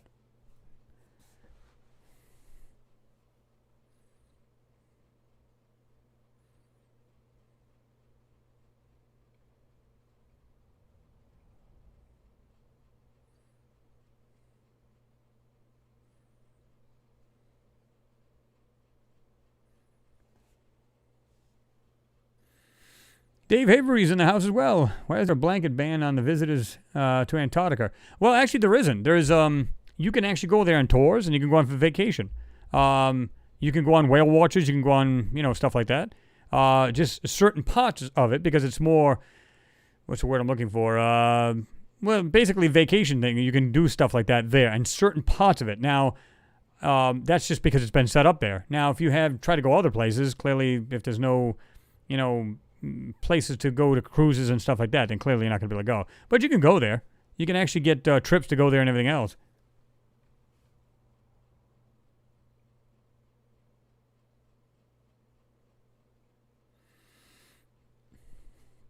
Tony Gibbs, you said you should have Sarah on with you, with the video you both work on. The rock plumbing is serious.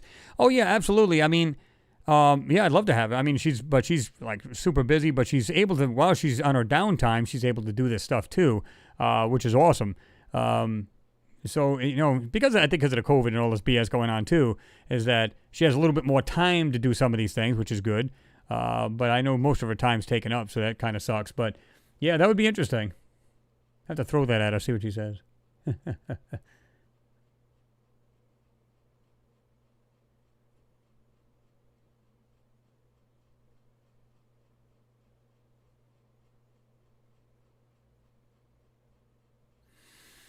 That's an interesting name, username. The main cause of warps in all of reality. Hello, what's going on?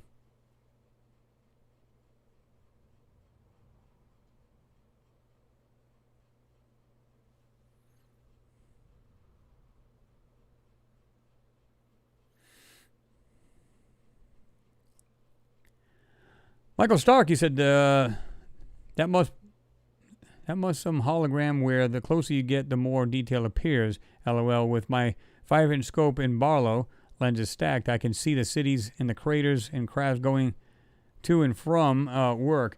Yeah, I mean, some people have actually seen those. I've got a small scope myself. I think that's about a 5-inch as well. I got 3 times Barlow. I need to get that thing out and try to do some more screwing around with that thing, try to get more photos and stuff. But I'd like to get something much larger if I can. But, I'm so busy lately, it's hard for me to even get out and do that. Some people can do that because maybe they just have more time. I can't. So, but even then, it'd be hard to actually see structures unless they're extremely large, because there's, even with some of the LROC photos, you can see them quite large because it's literally 75 miles off the lunar surface. Big difference between being on Earth and being there, right? So, you can see them. And even then, sometimes it's so small, man, it's barely hard to even recognize. But only 75 miles off the surface. Think about that. That is a really good bird's eye view. And this is the reason why I use those so much, right?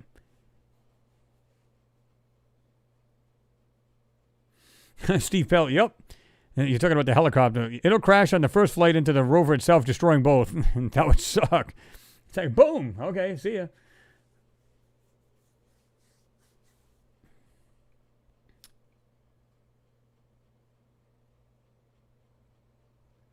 What's going on there, Mr. William Johnson? Good to see you in there. Oops.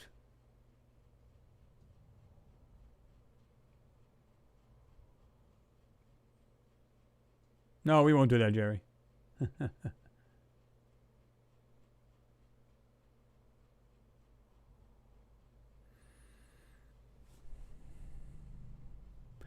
New Chaotic Order says Space Force could be a cover to military invest into defense against UFOs, but also a deterrent for our planet-based enemies.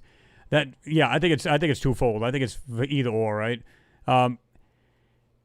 It's one thing to protect yourself. I mean, here's what's really bizarre. you see, let's say you're being notified, somehow, you're keeping an eye on these other countries and they're setting up to war with your own particular country. With these weapons out in space, you can literally just take care of them. But you got to be so careful because other governments want to do the same. So would they be trying to hit your country, or would they try to hit your spacecraft with the weapons? Or would they try to do both? So it's kind of like twofold. I think, knowing that other countries will go, well, they got crafts out there that have weapons on them. It's almost like having everybody with a gun. There's less chance of crime because everybody knows that everybody's got a gun. So if everybody's got a gun and they can point it anywhere they want in the world, there's a good chance you're not going to screw with them. So what are they using that for? Turning it out into space and, maybe using it for, like you're saying, aliens or whatever. I hate using that term. It sounds like just little gray guys, kind of like making fun kind of thing. But other visitors will use the term, right? So yeah, I believe it'd be used for both, right? Richard Mortimer, what's going on? Good to see you. He said, morning, bit late to the party. Hey, better late than never, right?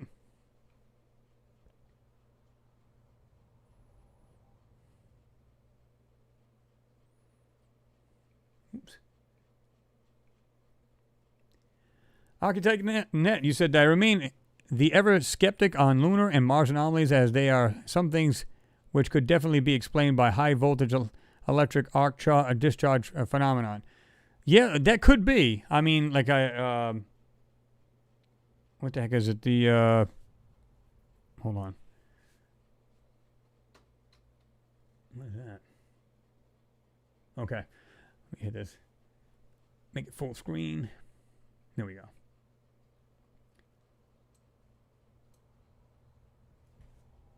I think just jumped on me here. See if I can find yours again. Architect Net. Okay, yeah, you said explained by the high voltage electric arc discharge. Yeah, I mean, a lot of people speculate on that, like electric charge. One guy said it was absolutely the reason. I said, well, I don't know if I'd use absolute reason, because to me, just because you can simulate it in an actual environment here on Earth doesn't mean that's the cause. I was kind of like, I don't know if I'd be being mean or being shitty about it, but I said, that's like saying I can create a whirlpool in a giant pan, but that doesn't mean a whirlpool out in the ocean is created by a giant person with a spoon. Just because I can create it doesn't mean it's the cause, right? Now, I'm not saying that it's not. The Thunderbolt project you're probably talking about, I've seen those videos. And like I said, I seen how they had it in the glass kind of tanks kind of thing, and they were showing that, how it would leave a scar like in the dirt when they put it there.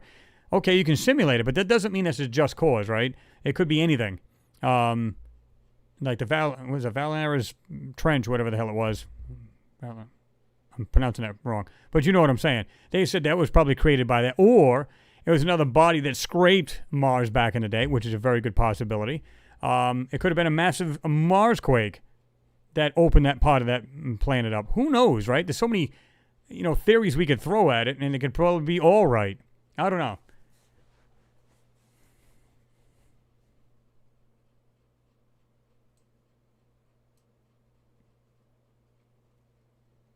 Valles Marineris, I'm sorry. That's what I meant to say. Before I scroll down, because I know you guys will tell me what it was. But the Vallenaris, I just screwed it up again. But you guys said it. I said it right the first time. But anyway, so, like I said, one guy was completely adamant about it. Like, no, that's the reason why, end of discussion. No, that's not the end of discussion. Because you have to keep an open mind to this. Is it a possibility? Yes, it very well could be. But like I said, just because you can actually duplicate it doesn't mean that's the just cause. So, yeah.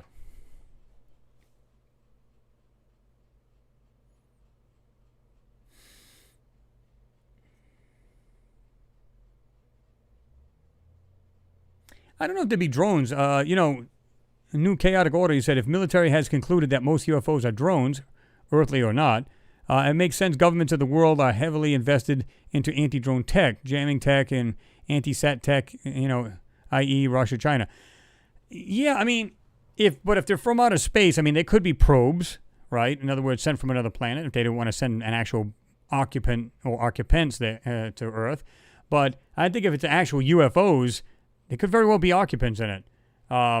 Now, is it possible, like we're doing, we're sending probes to other planets, rovers and stuff like that, so it could very well be their way of probing our planet, right? But I think a lot of times there's occupants in these things, man. I don't know. What do you guys think about that? You think they would send unmanned spacecraft here, or do you think it would be manned? Or woman, for all that matter, right? Goat Heart, what's going on? He said, how many millions of dollars did they send to Mars by now? Not to look at dusty rocks. Yeah, I mean, again, they're still showing drilling, and I believe that is true. I believe that's going on, and I believe it's scientific. Absolutely believe that. I think that's more of a PR move, though. Again, we have the two sides to it. We have the black ops kind of thing, and they're up there to do what they really want to do and what they're really, the real motive for them being up there. And then there's the public. Look at, we're drilling. We're looking for other, samples of maybe microbial life, something like that. And I believe that is all true and it's going on. But that's not the main reason. They're not going to go up there. And now every country wants to go there. Wait a minute. Is it that they don't take the word of the United States and they're just claiming, oh, wait a minute, that's nothing, because to me, it just seems like, okay, United States, give us your findings. What did you find? Well, the soil is made of these components and this, that, and the other, and this is what makes up the soil, so on and so forth. Okay, be happy with that and be done with it. Why do you feel the need to go to Mars? Now, I do believe that they would go there because at some point they want to put a civilization there. Okay? Again, but why is so many wanting to go? Russia, India, ESA, you name them, United States. They're all going to there. For what reason? To look at a dusty, shitty planet. For what reason? Makes no sense. Or is it possible, guys, even we might even get a little credit? Maybe they're just sitting around going, I think the United States is lying to us. I think they're finding a lot more. Hey, you guys see these guys on these YouTube channels? They might laugh at us and scoff at us and stuff like that and go, yeah, but wait a minute. Maybe another channel, maybe mine, who knows? They're looking at it and go, but what is that little thing that is showing right here sticking out where it's not supposed to be? That raises an eyebrow. You know what? And plus they're doubtful of whatever they're finding, and they say, you know what? Why don't we go just for heck of it, just to satisfy our own curiosity, right? Why not?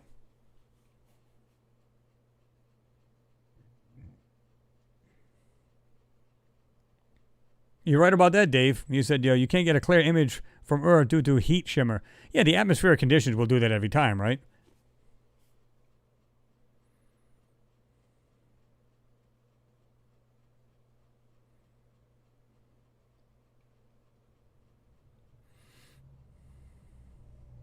Dennis Johnston, you said Elon Musk wants to put a satellite to orbit the moon. Well, yeah, I mean, we already have the LROC, and I think there may be one or two other crafts around there. But, in fact, we have one from China. Because once they put the Chang'e 4 or Chang'e 4 on the far side of the moon, they also have an orbiter to relay information from the lander itself to the orbiter because keep in mind, it is, in fact, tidal locked, so it does not rotate. So they need to have some way they can transmit because it's on the other side of the moon. It's hard to transmit through a planet, or a body, I should say, the moon. So by having a orbiter, it can transmit to there and then send it to Earth, information either to or from the actual lander. And, of course, you guys notice we haven't heard a thing about them, right? Yeah, that's it. Done.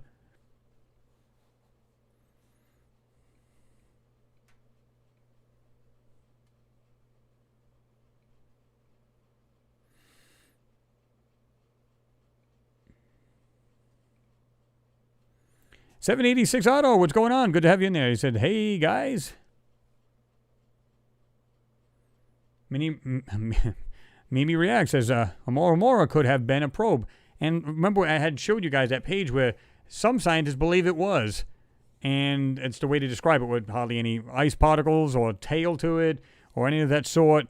It's kind of just tumbling end to end, going through. And it kind of just came in and went right back out. I think it actually slung shot around the actual sun itself.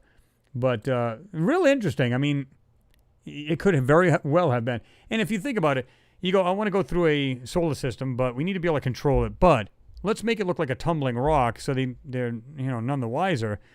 Shut off all of anything that's in here that could give us away and just tumble it, and we'll just, actually just control our trajectory, and we'll just come into the solar system and back out. We'll just have a look and then take back off. Now, it could have very well been a huge rock, and that's it. But the way some scientists, and we even speculated that it's much more than just a rock.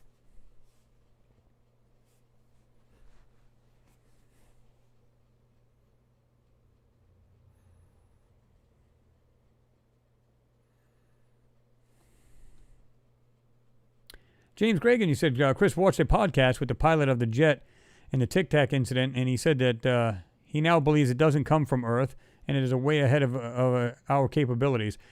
Well, they actually said it could have been either or, right? And if it is ours, then it's been reverse engineered from a alien craft. At least that's the way we believe. Or, because we had the technology back in the day that probably the public wasn't privy to, then how do we know we didn't make this ourselves? Think about it. I mean, we are more brilliant than people think we are. Judging on what we see on everyday life, we go, I guess we got pretty decent technology, but that's what we see. But what if you're part of the military and you're about 150 years ahead of what we know, meaning the technology that they really have, then this would be no big deal to make. Think about it. So, I don't know. It could be either or, right? Could be alien or us.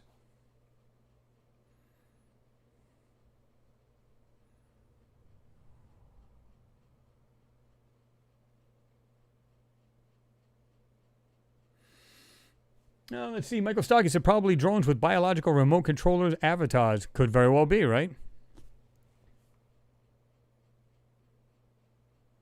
Turklerin, you said money on Mars is investment technology they are looking for.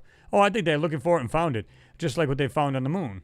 You know, just taking this information in, sucking it in. Can you imagine the technology they probably have now, if it is in fact true that they're finding technology on the moon and we reverse engineered it or simulated it or whatever and said, wow, look what we got now.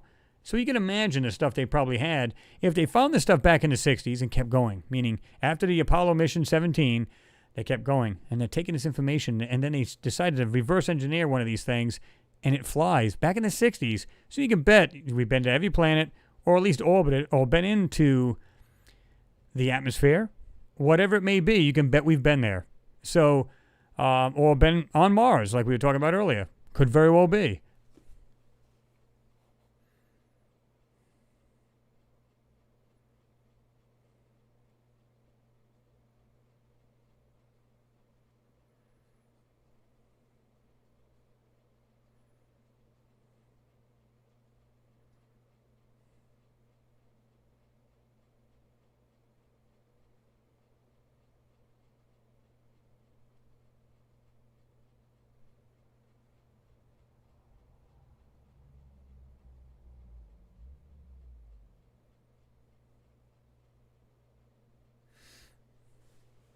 Mimi says space colonization.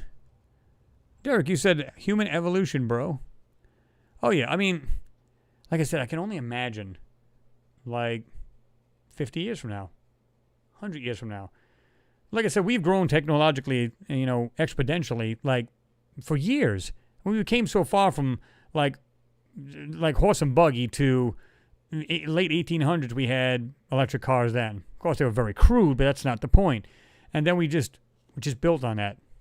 Then we combustion and steam engine, all this other crap. And then, look where we are today. My God. I mean, like I said, we're already out in space. But what we're seeing is the stuff that we, the people, are making here on Earth. But what about what the private sector is doing? How do we know what they've got? Some people say, yeah, it's up to 300 years ahead of what the public really knows.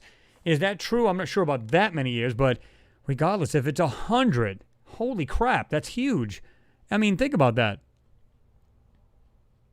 Oops.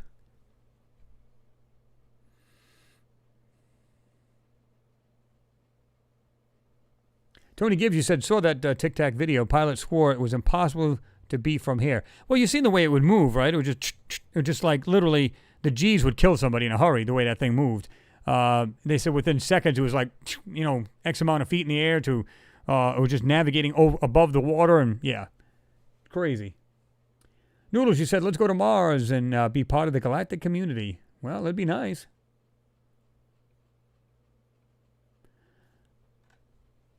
$786 Otto, thank you very much for your support, sir. I do appreciate that. Much appreciation. He said, thanks for your videos. Well, thanks for watching them. It's awesome that you guys do that. And again, thank you for your support, as always.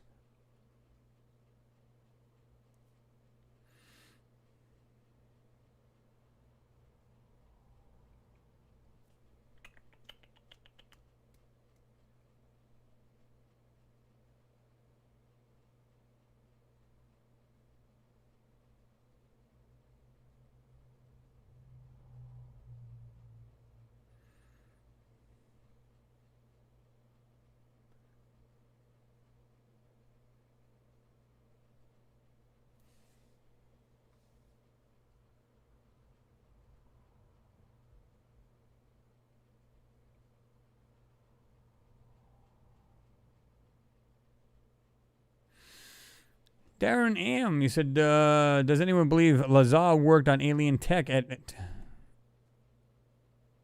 Area 51? I do. Again, he's a scientist. He's very smart. They had him on Joe Rogan, and he was talking about how they literally tried to make him disappear. He had no Social Security, had none of that. They said, oh, he never worked here, never worked at Area 51, any of those top secret bases. They said, you did not work there, and yet they were able to dig up photos take photos of these papers, and I don't know if it was like identification cards or whatever it was, that actually showed that he actually did work there. They had like a roster of all the people that worked there, and sure in hell, his name was there. Like I said, the guy's very brilliant. I mean, he's the one, he built his own hydrogen car, and it runs by solar power, so it actually is basically free energy to him. And this was back in the 80s. Like I said, I think it was a mid-80s Corvette that he put it in. You can look it up. I don't know if they said, because it doesn't say Bob Lazar in the video, because he's younger then. But it says scientist builds hydrogen car or something like that. And you'll see him in it. He built his own hydrogen plant. And there's like a small thing around his house. It's solar powered. Powers it up. He fuels up his car with it, so on and so forth. And there you go. It's an old video. There's no doubt about that, but it's cool.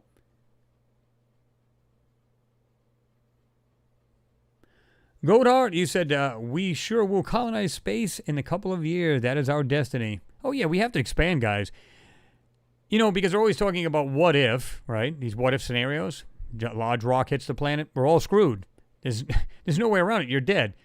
You're going to go to, like I said, if you get a good-sized rock that's half the size of Texas or the size of Texas, basically the planet's going into a nuclear winter. It's going to be hard for anybody to survive. Food will become scarce. Pure pandemonium. You name it, it'll happen. Now, of course, if you're one of the elites, you're probably good. You live underground, you'll be fine. Have all kinds of food, and life will just go on. But on the surface, that'll be hellish. Yeah.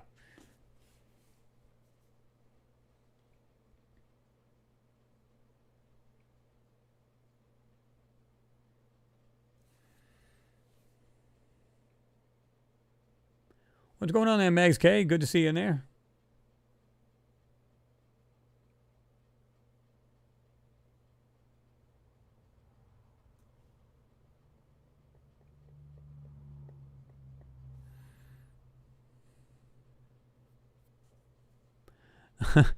New chaotic order, you said, but I'd rather not have a bunch of Nazis on the moon.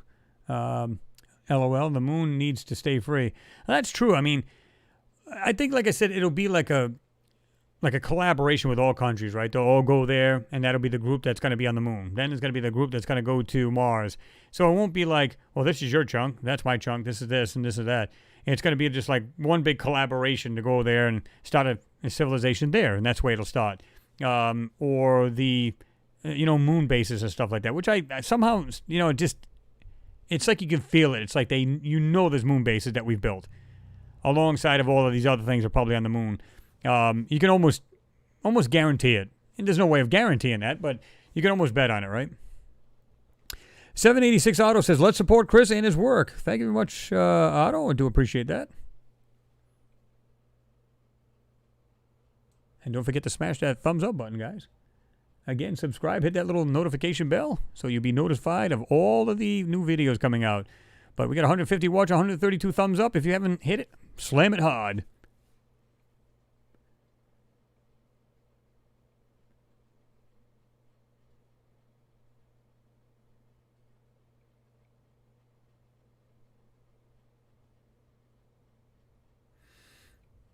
Let me see. This thing jumped on me here, but let's see.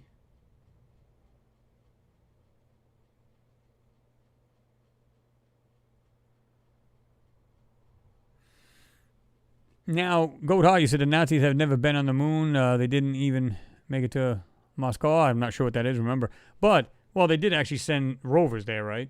As far as man-wide, no.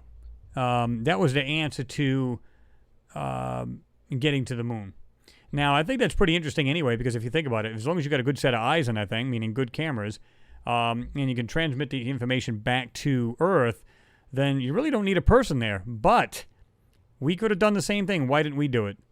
Because we wanted hands-on. Think about it. Because I'm sure they could have made a probe or something like that, that somehow could analyze even crudely a rock or two or whatever to see what its composition was. And let's say they couldn't. A very good camera on there, you'd be able to see all the stuff that you wanted. You know, like I said, they had the Lunicard back in the day, and of course this was the Soviet Union at the time. They had the Lunicard, rovers, a rover up there, and that thing, I think I said it traversed like, I don't know if it was like 1.5 miles or something like that. Quite a distance up there. So they knew where they wanted to land it. Think about this. They knew where they wanted. They could have just picked any random spot, but they didn't. They landed it. It drove around, went from point A to point B to Z, whatever the hell it was they were doing. So, it probably took really good photos of whatever's on that moon, our moon, and they got what they needed. They didn't need to send a man there. So, and maybe they just didn't feel good enough to actually feel like they were technologically advanced to do that. Maybe they just want to take the shot.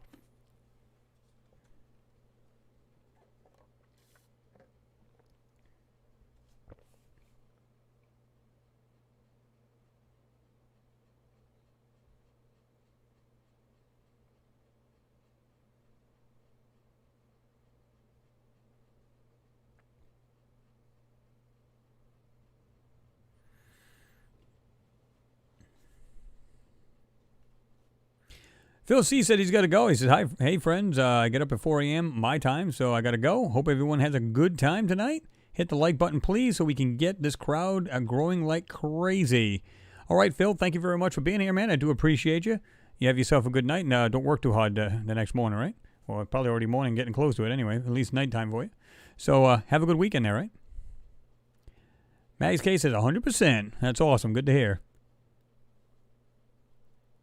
Fake Clouds from the UK says, "Hello, all." What's going on there, Fake Clouds?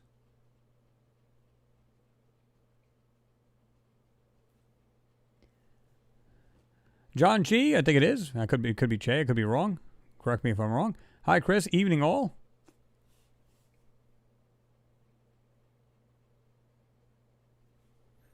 Jerry McDonald says, "My spelling is awful tonight." No, I don't feel bad. My tongue's tripping over words myself, so don't worry about it.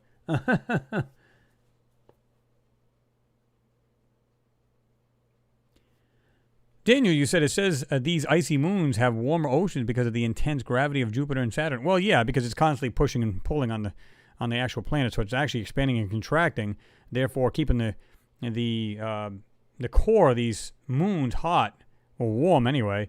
So a lot of them have oceans underneath their icy covering, and some of them are just not icy, on their surface. So yeah. Pretty cool.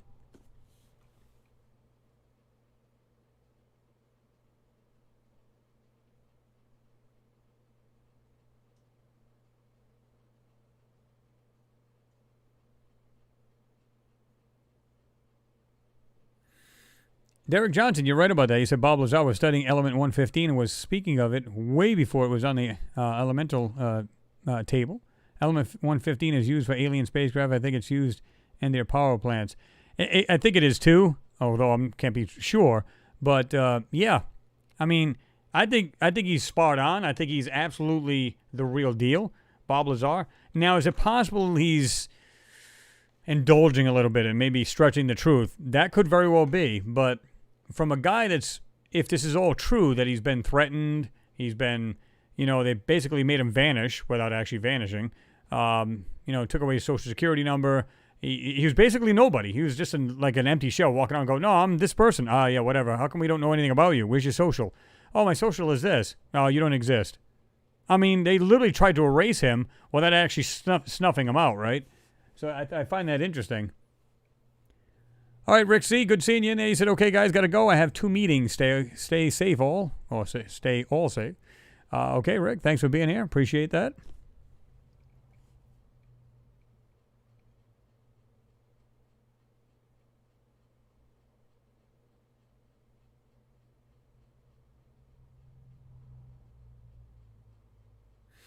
Josh D. jumping off. He said, "Sorry all. I've been awake for 20 hours again, and I am going to get some sleep. We'll miss you all. Respect, people." All right, Josh D. Thanks for being here. Good to have you in there, rather. And you have yourself a good night there, right? Good weekend.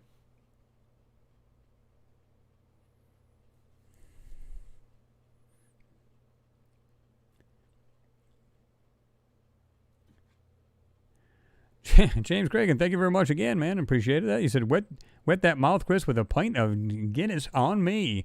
It's not Guinness, but it still wets the whistle a little bit, so it's not too bad.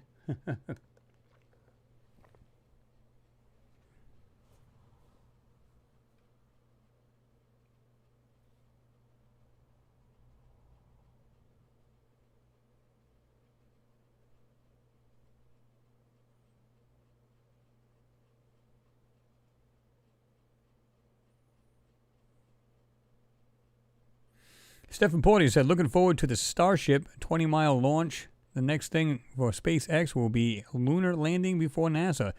Well, yeah, I mean, you see how they were doing that. Everybody's called it the trash can. How they were like lifting off and going from one pod to another, a landing pad. Pretty interesting. I mean, it starts in small, steps, right? A lot of people are laughing at it. It's like, oh, it looks like a trash can going. Well, it kind of does. I mean, not gonna lie, but what I find interesting is that,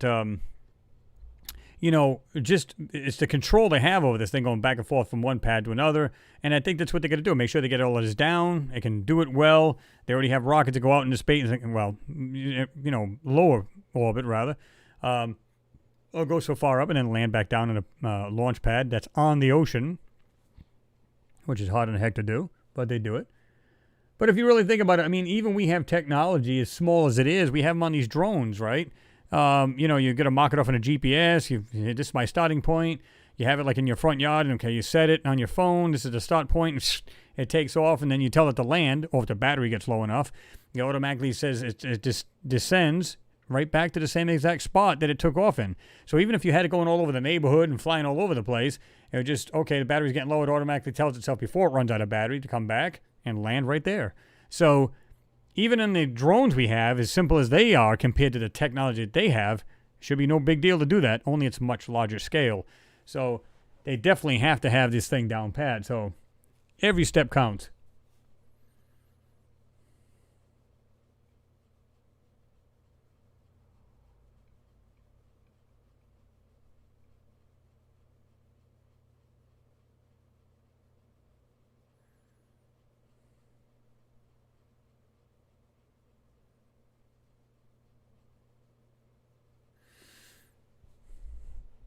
Daniel, you said Oumuamua is speeding up to leave the solar system. They don't know how. They can't explain why. I saw a video on that it's really starting to look very strange. Supposedly we have nothing like it.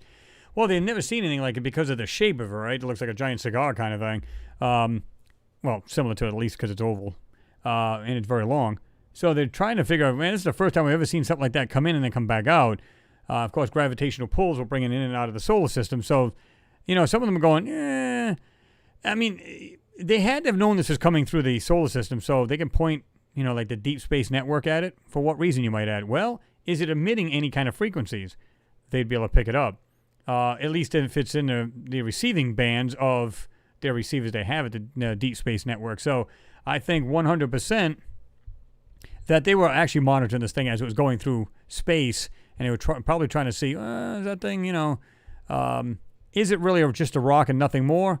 But they said there's no tail on this thing, and it went right by the sun, no tail whatsoever, just kind of just end over end, just going through the solar system, and it's going back out. Really? Makes you wonder.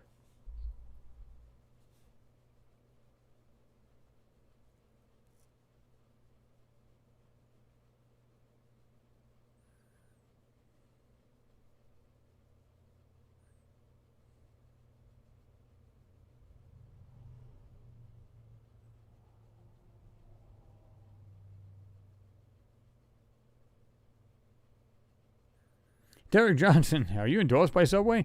Wish I was, but no. I have it every Friday evening. I just, get the BMT or something like that. Something, decent to eat. And I'll have some tea to go with that. But, yeah, it'd be all right if they did. Be like, yeah, guys. Yeah, the moon anyway. Imagine doing that. You're going, so anyway, yeah, on Mars. No doubt about it. Yeah. It's like subliminal, But, yeah, it'd be pretty sweet. Let's see. Scott Duffy, what's going on? Good to see you in there, man. How you been?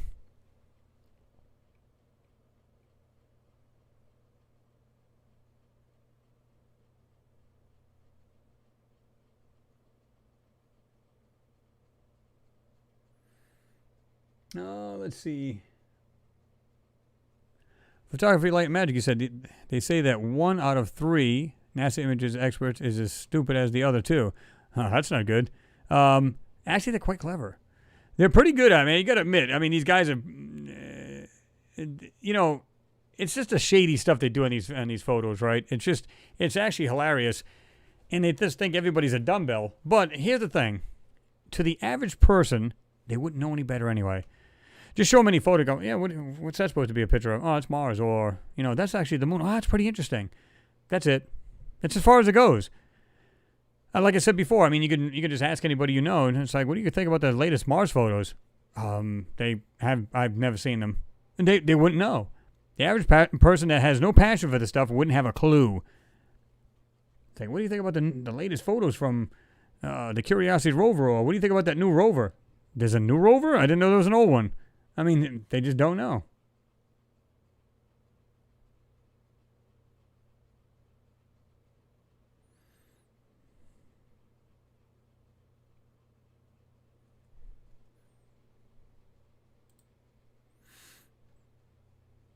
I was just looking at these NASA here talking about laser-based technology designed to help spacecraft make pinpoint landings is set to undergo testing on an upcoming Blue Origin suborbital launch. I was just reading some of these. Like this one here. Let's see. The six crew worked on free-flying robotic helpers, a chemical and biological reactor study, and heart research today. Pretty interesting stuff. This looks like when I had these hot tacos yesterday. Oh, right here. It was painful the next morning. Just kidding, guys. But yeah, pretty interesting if you guys ever go on Twitter, like at NASA and stuff like that, and ESA and all of those good feeds. It's pretty cool.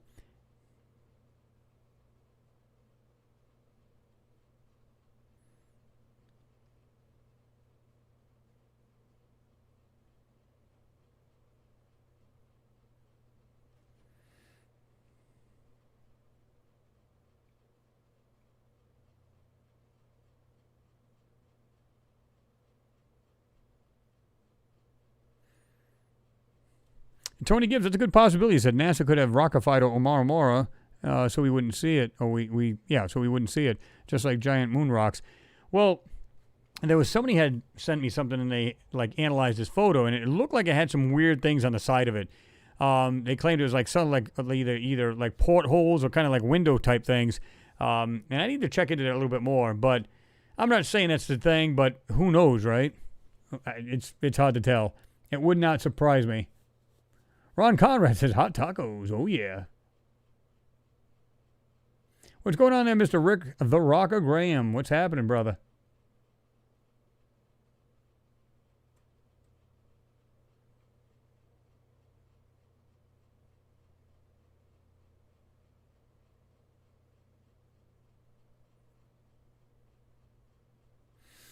Stephen Porter, good point. I hope the new rover doesn't crash into Mars, as my name, along with my wife and daughter, are on board it. So isn't mine. So yeah, let's hope that doesn't happen. That wouldn't be good at all, would it?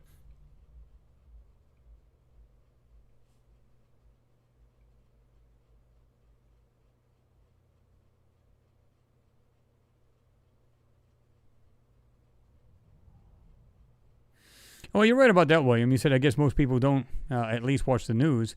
If they did, they would at least have some idea.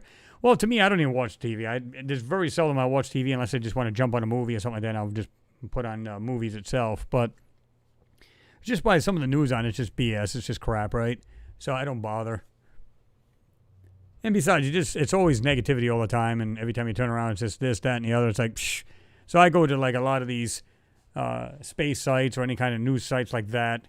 Anything technology, I'll try to go to and try to get information over there. Although sometimes you got to read between the lines, if you will. But a lot of these things, like NASA and stuff like that, they're not hosting anything here because these are clearly being tested engines and stuff like that. It's just what they're showing us on Mars, or they should be showing us, right? So yeah. Let me see what we got up here. Oops. That's up here. I don't know if you guys have seen this. Mars mission. Scientists say acids may have erased, get this now, traces of alien life on the red planet. What are they doing? Are they setting this up? I mean, it's like I said, 1 step forward, 3 steps back. NASA is gearing up for its upcoming Mars mission with the Perseverance rover already getting a head start in its journey to the red planet to search for life. However, researchers believe that the search for alien life on Mars may prove to be a challenge because acids on the planet may have gotten rid of any evidence of life. Here we go, right? Come on. And of course, it goes on. A recent study found that searching for life on Mars may pose a challenge to the scientists and those who will be on the Mars mission, as researchers believe that the chemical processes that take place on Mars may have erased traces of life. The Perseverance rover and the European Space Agency's Rosalind Franklin rover will be heading to the red planet to analyze. See, more and more rovers and stuff, right? To analyze solar. Oh, wait, hold on. I jumped the line here. My bad. But anyway, it says the Franklin rover will be heading to the red planet to analyze soil samples in their search for alien life. Wait a minute. How many times we got to look for soil samples here, guys? How long has this rover been on? We've been on there since 2012 up to this point. 8 years. We still haven't found any microbes. And yet we need 1,000 more other rovers and everything else to actually see if there's something in the soil. Wow.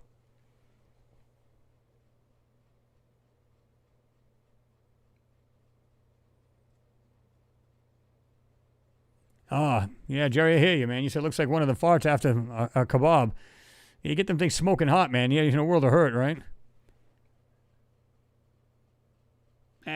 Who cares if you burn off your boxers, right? It's all right. It's all good in the hood. Michael Stocky said, Chris, what are your thoughts on the Alex Collier's work? He shows lots of moon structures and talks about Intel Andromedans, rather. ET's told him. Physics and gravity being light-based was interesting.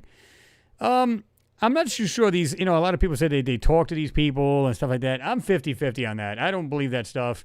Now, is it a possibility? Yeah, about this big. You know what I mean? I don't believe all that. Let me actually get rid of my face here so we can actually see these a little better. Let me do this. I can show you the whole screen here. Okay. Let's see. Get back down to here. According to Alberto G. Farron at Cornell University's College of Arts and Science Department of Astronomy, we know that acidic fluids have flowed on the surface of Mars in the past, altering the clays and its capacity to protect organics. So, yeah, but that doesn't mean anything. I mean, does it mean that, it's been like that for millions of years? Or just in certain parts of the planet, right? Let's see. What do you guys think about that?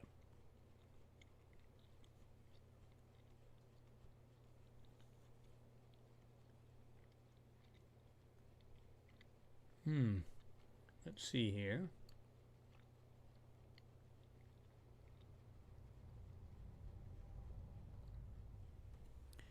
Let me see. NASA's administrator, Jim Brendenstein, another big dope, weighed in on the breakthroughs made towards the search for alien life on Mars and Venus. Today, we are on the cusp of amazing discoveries that could tell us more about the possibility of life off the Earth. In fact, astrobiology, which includes the search for life elsewhere, is one of our key priorities at NASA. Sure it is. I smell crap. The Spirit and Opportunity rovers enabled NASA to discover that Mars had a massive ocean, a thick atmosphere, and a magnetosphere that protected it from the radiation of deep space. In other words, at one time Mars was potentially habitable.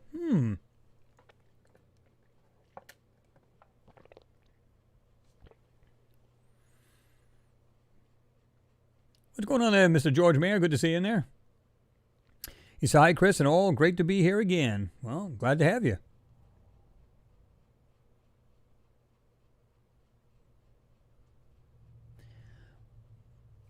Where did it go? Just jumped on me again.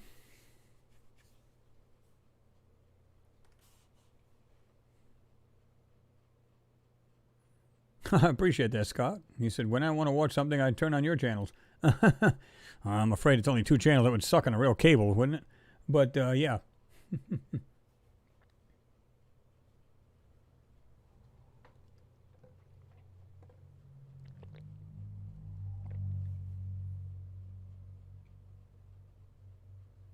Yeah, pretty much, Mimi. You said fake sand, fake stones, and soil.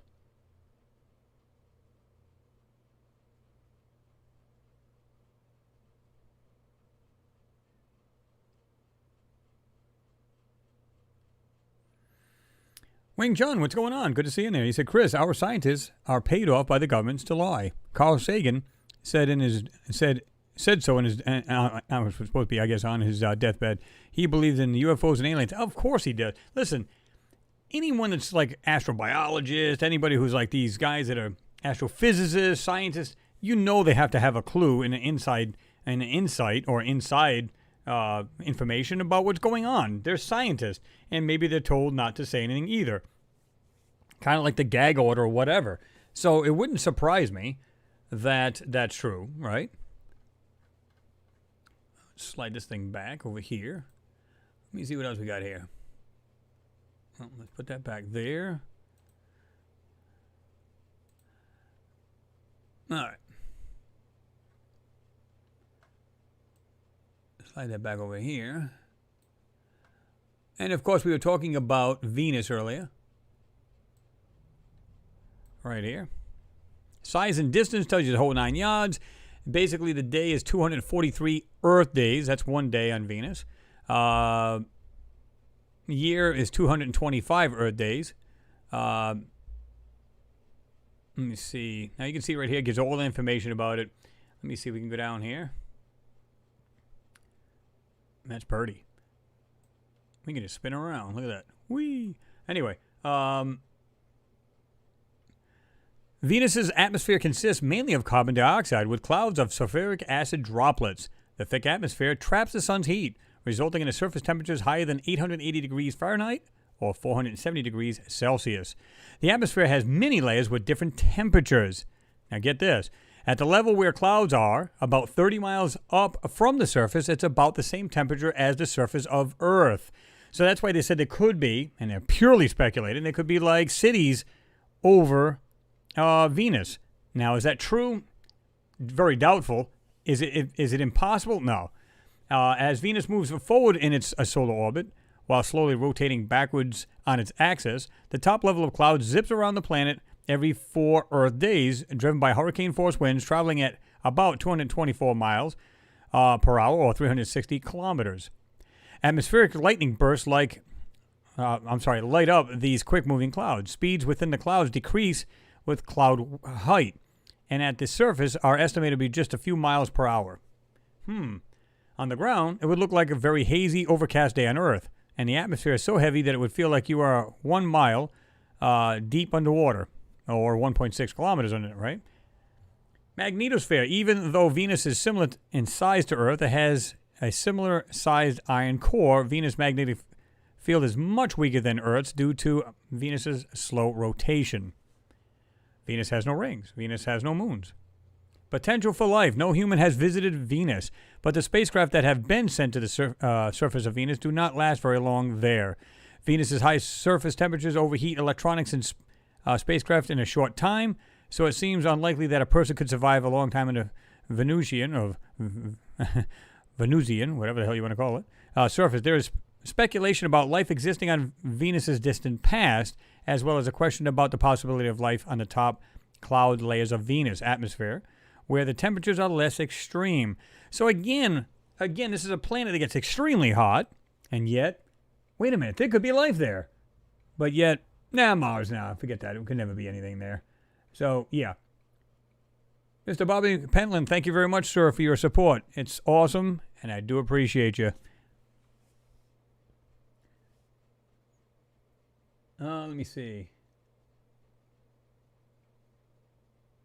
Oh, this thing's jumping on me again.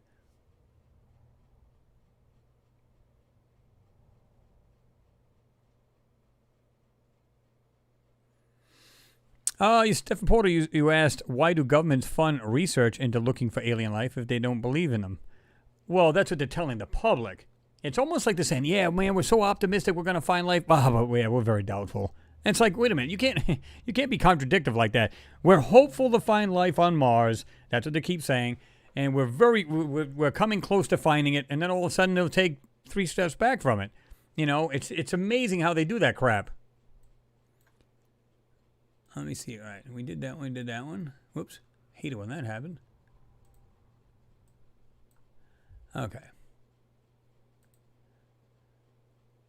This is what we were talking about earlier. Now, of course, this is off the beaten path kind of thing, but this is from the active denial system, or the ADS, and this is what they were talking about. I don't know if it was in Washington or whatever.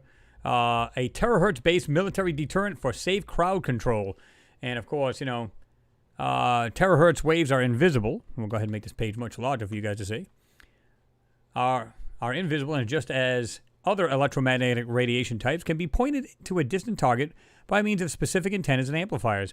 Less than a decade ago, a group of scientists headed by Raytheon designed a mighty deterrent system for crowd dispersal that employed unique features of the terahertz waves, multiplying their generally soft touch with extremely powerful generators, or gyrotrons, to achieve the desired effect. Officially, it was given the name of Active Denial System, or ADS, and it basically represents a direct energy tool for crowd control, area denial, perimeter security, similar security related purposes. And informally, the weapon is also called the heat ray, and it's not and it's not without reason. And I remember seeing this a long time ago. Like I said, when they had it on a Humvee, and they had these guys about 100 yards away, and they said, we're just going to turn it on for like a second to maybe 2 seconds. And they did. And they said, okay, and the guys were standing, okay, let's see what happens. So they were ready for it, but when they hit them, like, oh, they literally like getting baked from inside. So, and you can see this right here. Gyrotron in the heart of the machine is capable of generating a radio frequency within the output power of 100 kilowatts to keep the troublemakers away. Wait a minute, 100 kilowatts? Are you serious right now? So what I find interesting is that, okay, what happens if you kept it on that person, though? Not for 2 seconds, but, you know, for a longer time. And again, it says it literally will heat up the water molecules under your skin. If that's true, keep it there on a person. What is it going to do to them? It's literally going to bake these people. Now, what happens to a lot bigger object, a lot bigger transmitter, perhaps pointed at an airplane, a helicopter, whatever it may be? You know, all you got to do is hit the pilot of one of these things and done. I mean, come on. I mean, it goes on and on. Of course, you guys know any links that I use in here, you guys will automatically get these as soon as it becomes available on YouTube, so you guys will get it. Pretty interesting.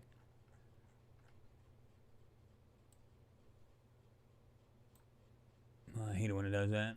Let me move this over. There we go. Well, was over there. Ah. All right, let's do it this way here. There we go. All right, I don't know if you guys have seen this too. This is, again, off the beaten path.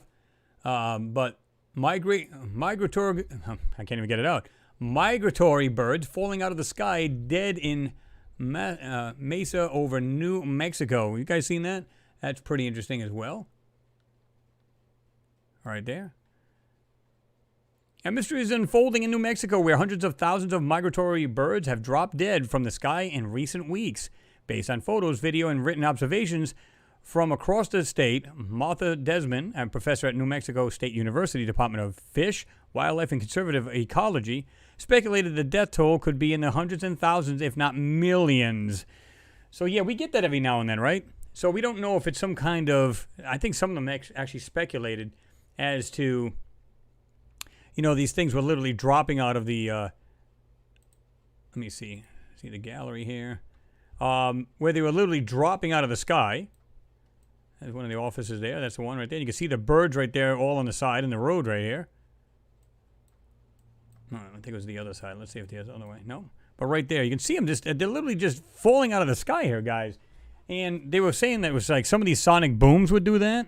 And I don't know if it just kind of messes with them and they just get scared and die right there in midair and just fall out of the sky. Of course, they got all kinds of reasons for that. You know how that goes. But I thought that was pretty interesting. Pretty cool. Well, not cool because it's birds dying, but I mean, as far as the information goes, let's see. This is what we were talking about earlier. Venus is a Russian planet. Russian Space Agency announces national effort to explore Earth's twin.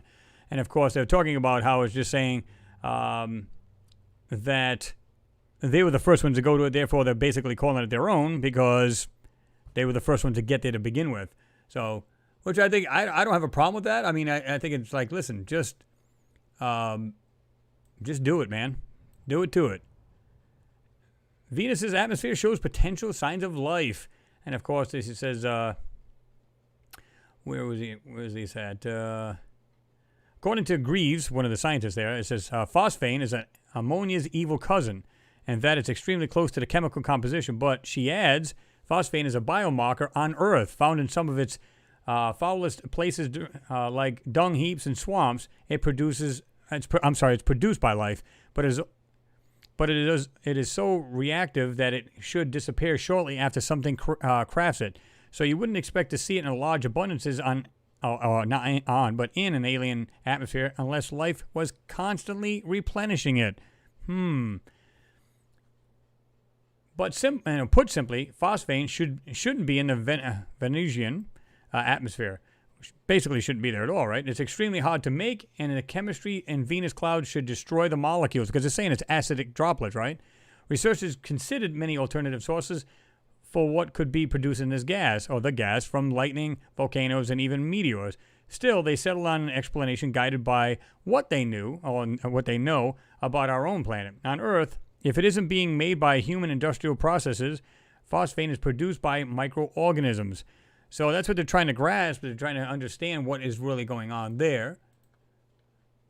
And this is what we were talking about earlier, of how they want to send these 8K views of Mars on the menu for Martian Moon Mission. The nooks and crannies of Mars and moons are ready for their close-ups. Oh, yeah. And, of course, this is by Japan, JAXA, NHK. Yeah, I mean, most of us on Earth are still coming to grips with 4K video and images, most less insanely high-resolution 8K ones. Hopefully, we'll all have the gear to properly see the eye-popping views expected from Japan's future Martian Moons Exploration MXX mission. Japan Space Agency, JAXA, announced last week it's working with Japan Broadcasting Corporation, or NHK, to develop a super high-vision camera that can capture 4 and 8K images from Mars, right? So, yeah. Thought that was pretty interesting.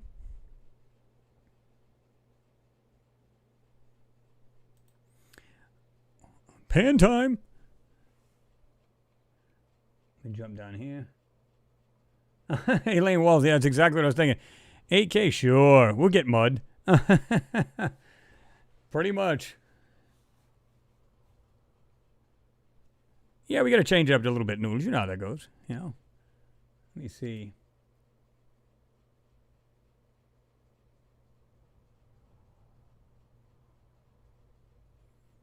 Wang Chun, let's keep it sweet here. Let's keep it nice. Let's all get along.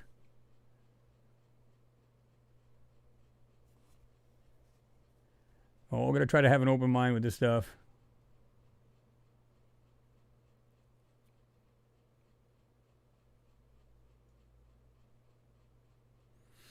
Yeah, Elaine, yep, that's true too. Well, they were also saying that, Architect Net, you said birds die from carbon monoxide poisoning due to fires, which is absolutely true. They have mentioned that. But there's sometimes, I don't know if you guys remember, I guess it was a handful of years ago that it was like 5, maybe 7 years ago, they were talking about how they had this mass bird, like areas of birds just dropping right out of the sky, thousands of them. And what they were saying was there was some booms, there was construction or something that was going on that was like, I don't know if it's just scaring these things out of the sky, which I find hard to believe. But that happened before. This isn't the first time this has ever happened. Yep, Pete Ferrero, you're saying the same thing, toxic air. But again, what happened in the last time that this has happened before, right?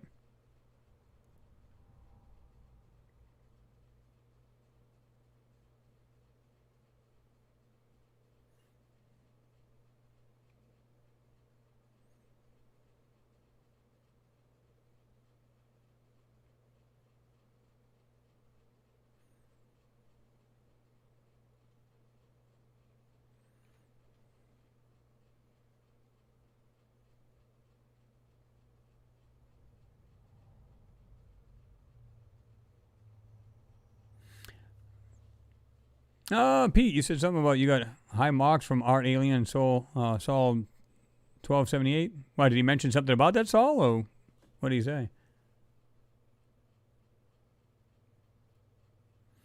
Oh, I say zoom it good. All right, so there was a couple areas, like, I'm going to go on to these right here, these three. Now, this is nothing more down here than just a big rocks, right? You can see that. Let me make this full page here. Get it to center itself. Now, you can see this is just basically flat rocks, so we can see that. I'm not sure they are rocks, but they are pretty darn good clarity until you get to the background. Then it looks like Dr. Zeus book or something, you know, drawn in and colored in. Now, there is a couple areas. I looked at this over this briefly before I even had a chance to really look at this thing. But sometimes you can pick up on a couple things in here that you're just going, okay. It's like, here's the thing. Let's say there's a shape of something that we know is intelligently made. And then they rockify it, but it still has this weird shape that you wouldn't expect to see in a rock, right?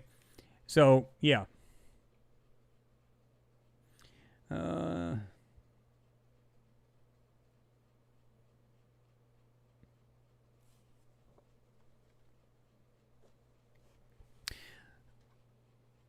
Let's see.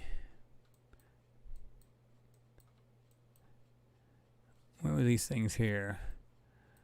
Like I said, I was just kind of going over, just checking this thing out. Let me zoom into this a little bit more. Of course, it's going to do that, but it's okay. We're going to try to zoom in as much as we can without really distorting it. And my only complaint about these things, when they put these pans together, not the clearest going on, right? Because even me, I have, like I said, I got a full HD monitor here, LED, you know, it's 27-inch, decent size, not the biggest, you know, screen around. But regardless, let me go back to here. This is what I wanted to see over here. Oh, it was over here. My bad. Let me go into here. Thank you, Wing Chun. Much appreciated. Thank you very much for your support. Little hippos popping out. It's pretty funny.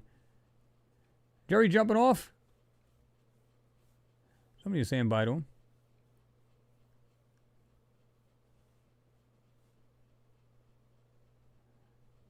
It's a good point, Dirk Jensen. You said maybe the Russian craft brought bacteria to Venus. Very good possibility.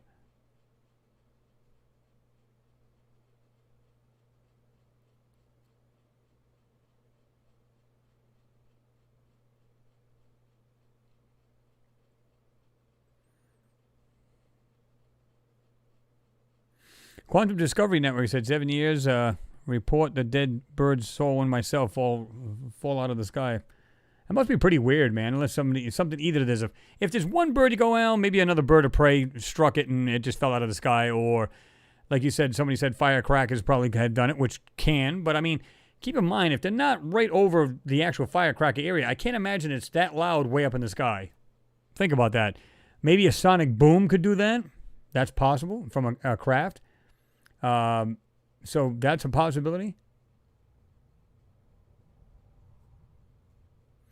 Oh, okay, Pete. You said our alien had review today on 1270. Okay, I got you.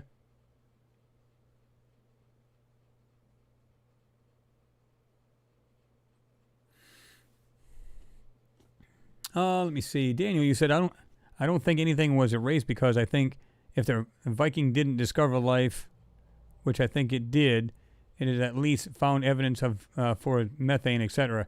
Yeah, I mean, absolutely, right? I think so. All right, Jerry, good to see you in there. You have yourself a good night there. You said off to bed. Good night, Chris. Good night, community. Everyone stay safe. You do the same, Jerry. Good to have you in there, man.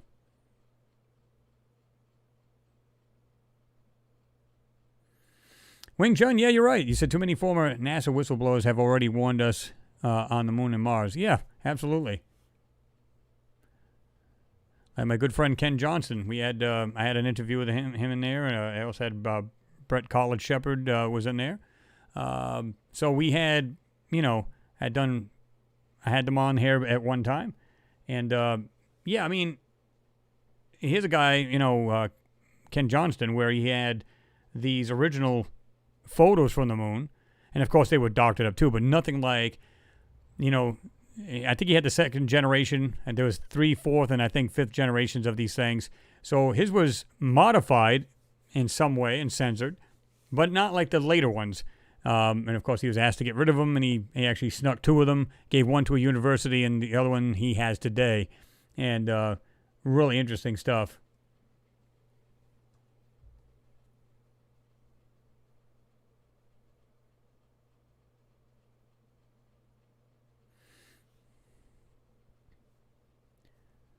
Rene Cruz, you said rectangular flat thingy on the ground. Yeah, we get this right here. I mean, that's pretty weird, right? Look at this. You can see something round right there, too. You guys see that right there? Well, you can see this flat piece right here. And it looks like it has this, like, swirly thing or some kind of weird thing right there. I don't know what that is, but you guys think of that.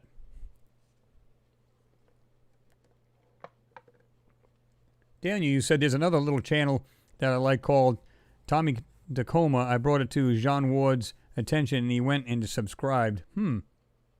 Have to check that out. Well, and that's the big question, Darren. You make a great question. He said, Chris, why doesn't NASA show us the HD film Curiosity can take? Well, it's the same reason why we're not seeing the HD photos. Why aren't we seeing any of that? They claimed it can take unprecedented, was the exact words. They said unprecedented detail, and yet we're not seeing it. But I think they start off that way, and then they get modified and everything else. This is what I found interesting in this photo right here. This is cool. What do you guys think this is? Look at the way this thing is square coming right out of this, right here. And on top of it, it's square as well. It's a little bit smaller, but it's actually square as well, like the same shape of this. What do you guys think of that? Let me just back up just a little bit. If you guys are on your small devices or whatever, just use your magnifiers to check it out, right?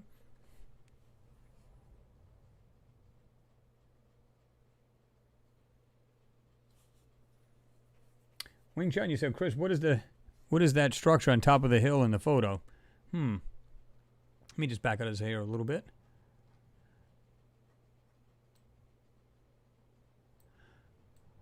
Yeah, and I want to show you guys something else, too, that reminds me. I'm glad you mentioned that. I mean, look at the way this is, like, it almost looks constructed right here. See this? Like this flat wall, and of course, then there's nothing but a bunch of chaos, right? Just rocks falling about, whatever. Almost looks like a square block sitting right there. Of course, it's not very sharp enough to see that. But it appears to have a 90-degree corner right there. Put it right in the center of the screen. Yeah, it does, doesn't it, William? Looks like a foundation of some sort. I'm going to try to jump up to the other one, too, real quick, now that we're mentioning that. Look at this right here. Look at these rocks, especially the one in the lower right corner right here. Like I said just earlier, it's a square, and then you have something on top of it. It's also a square, but it's slightly smaller and fits on top of that square. And then look at the, like, almost flat platforms right there. Of course, we actually do have an actual, stitch line right here, going horizontal across here. But check that out. Got something right here. You can see it very faintly. Let me just do this. Right here, middle of the screen, rectangular opening, another rectangular opening. But look at very faintly. It's literally going down like this. It's slanting down. Like this is being, it's a structure that's actually hidden in here. This thing intrigues me here because this has what looks like a little pipe sticking out of this lower corner right here. And then, of course, you get that square piece. Let me just back out a little bit. It's like it's got these 90-degree angles right behind it as well. Look at this. Another one right here. Right there. At least it appears to be a 90-degree angle. What do you guys think of that? You guys seeing the same thing or you see something different?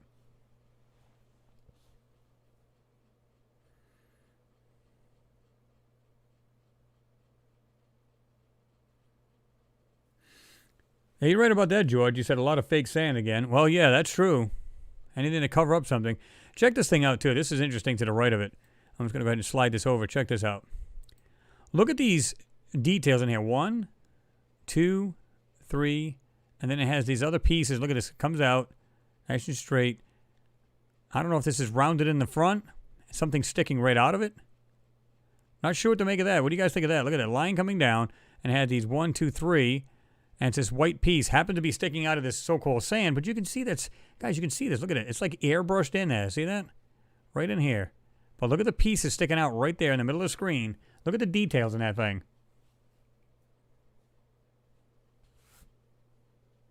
What do you guys think of that?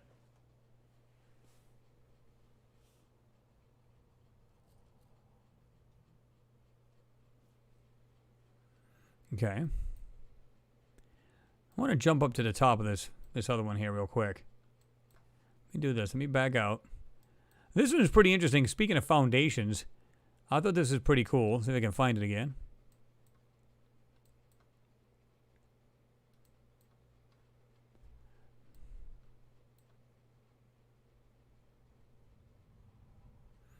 Well, that's not it right there, but that's one of the areas that I did in one of the videos that it shows this piece right here.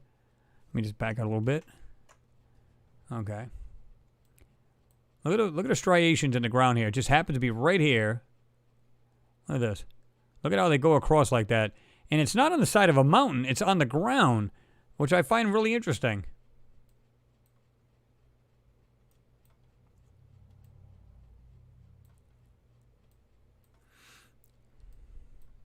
Yeah, I see like parts. I don't see just rock. I see what look like parts, and I don't think any of these are rocks. The way I see this other debris laying here, right in here, that I doubt these are rocks.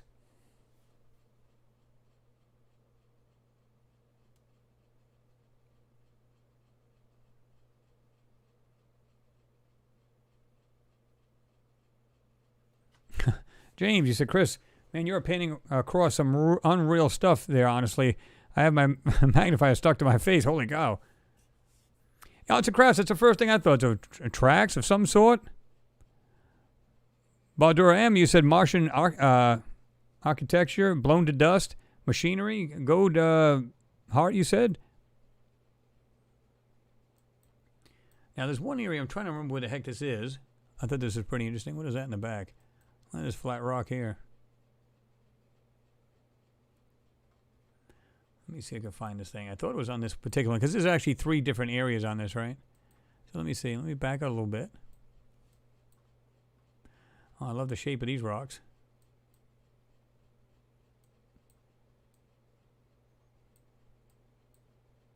I love this one here, too. Look at this.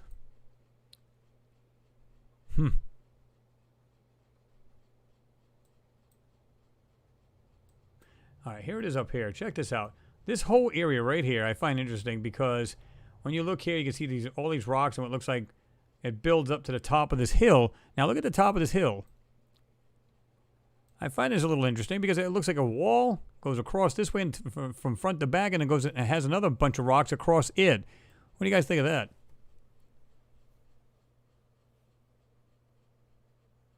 Renee Cruz, you said Solomon's Temple.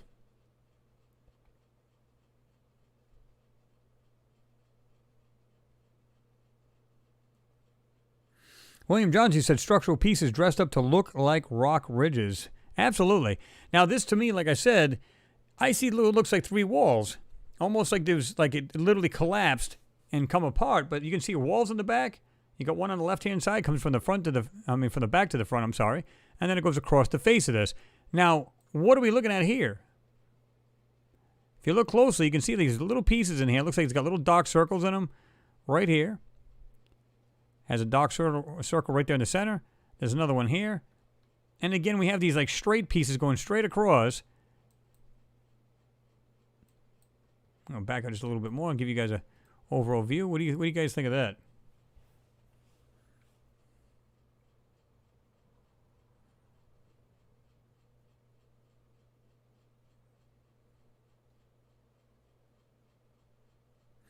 Gold Heart, you said that is what they do. Make everything look the same, like rocks. Yeah, put the same color on there. Make everything look like a rock. Blend it in. Maybe take some detail out of it, meaning don't make it as clear. And this way they don't see the details. Everything's the same color, so you can't see any individuality of anything, right?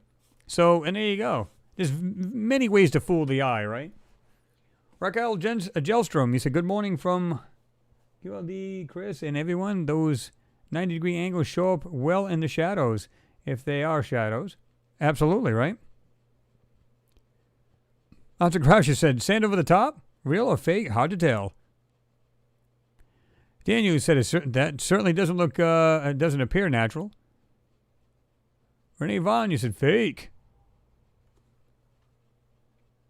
William, you said, a compound protected by walls. I mean, when I see that, that's what I'm saying. It's just like, just the way it's set up, and it just happens to be almost smooth, and I don't think this is completely smooth. I think there's more to it than this, what we're seeing in here. Because I'm actually seeing something right here. It's like straight across. Oh, yeah, you can just look at that, guys. It's really blended in, but you go right here, straight piece, right here. But then it goes back. It has a piece connecting. One, you can see the left side of it, the right side of it. Going to the other side, it appears to have another long piece just like this, almost faded out. Goes across, and then there's one on the other side. You guys see that? I'll put it right here in the middle of the screen, right there. Check that out.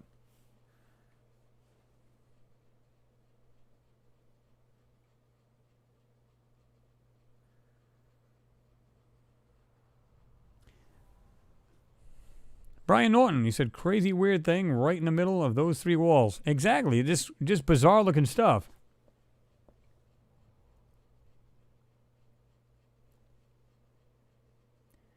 Darren, you said Mars primarily consists of dark volcanic basalt and light sedimentary sandstone. They do not occur naturally together.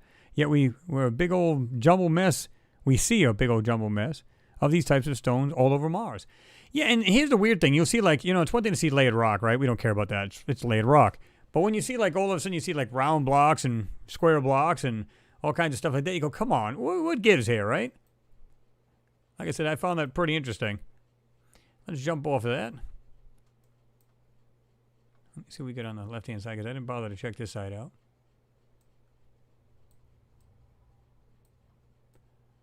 Like, this is all fake crap here. Look at this. Look at this in the middle. Come on. I wonder if one of the kids drew this. Let me go back down to here, because there was a couple of little things I wanted to see in here. Like these objects right here. Look at the way these things, especially this one here in the middle of the screen. What is that? Look at the way that thing is. It literally comes up, nice and smooth, comes around the face of this thing, goes back up to the right of it. Look at that. What is that?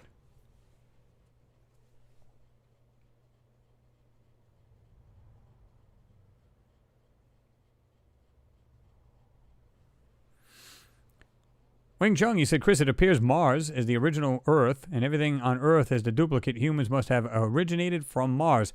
At least that's my thinking. That's a very strong possibility.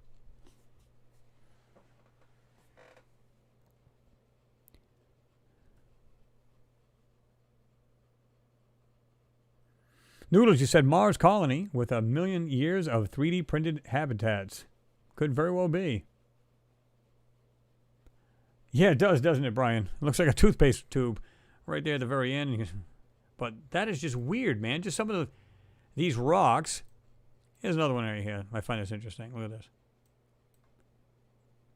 Is that natural? We have to assume so, because it kind of does look natural. But on the other side of the token, you see these pieces right here. And 1, 2, 3. With these lines in there coming straight down. It looks like a ramp type thing. At least it's coming down like a ramp. I'm not saying it is a ramp, right?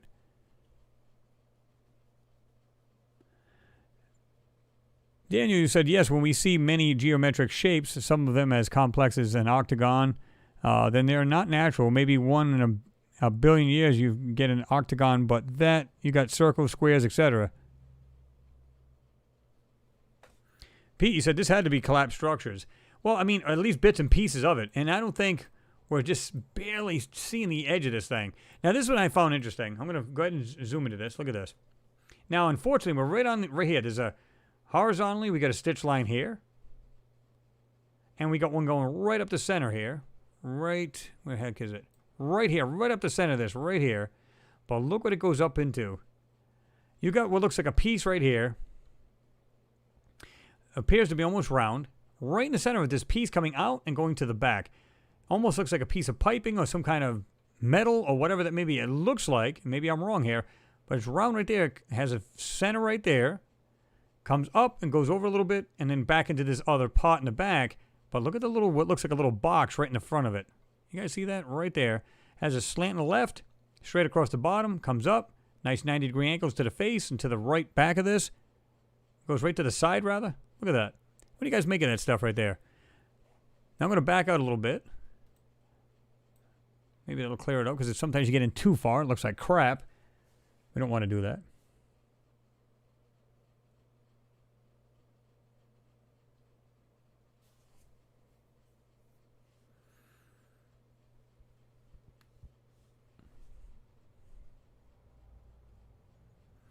I see a bunch of junk laying around. That's what I see, guys. Look at the stuff in the back here. It looks like straight pieces or bent pieces of something or other right up here, just above all of this. Put it in the middle here now. Right here. It's like bent something or other, just stuff in there. I'm not sure what the heck this piece is right here. Darker piece.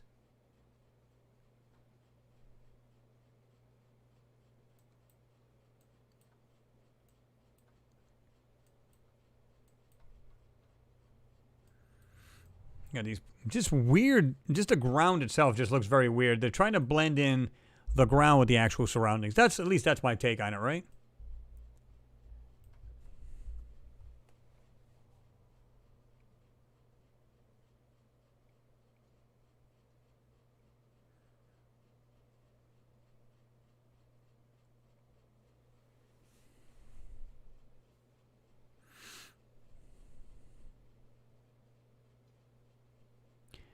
Goat Hot, you said sometimes you just have to look at the small pieces. Some have ridiculous shapes, and I totally agree with you. Daniel, you said it's hard to tell because they hid them. It looks like a jumble of faces, like concrete faces on the side of a building or something.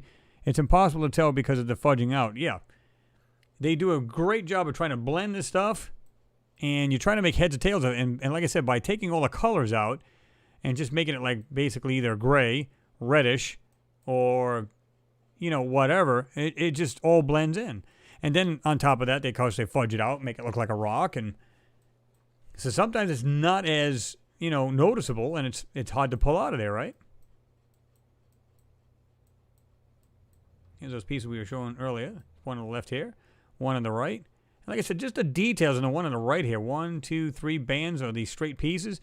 And of course, you can see this airbrushing right on the side of it to take it completely out. And then the one on the right, I see a square piece sticking right out of this so-called mountain right there. And like one of you guys stated, it's like it's smaller, like I said, than the bottom square itself. And it almost looks like there's a pipe sticking out of this left corner of that. Not sure what to make of that.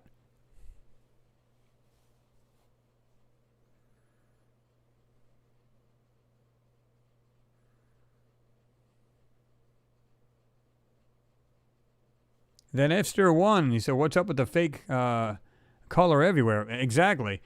Well, there's a whole lot to these things that are just, you know, they're doing everything they can to hide what's really in these photos.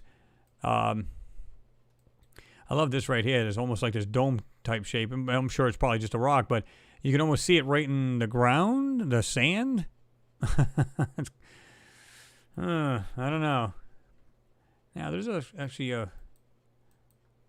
this one here. Go down to the next one because we were on this smaller one here.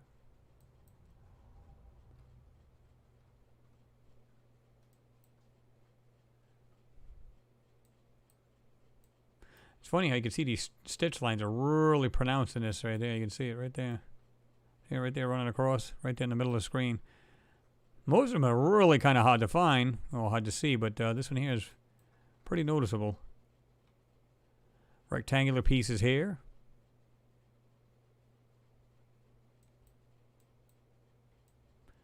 If you really just went over these things with a fine-tooth comb, guys, you'd never know what you're going to find in these things.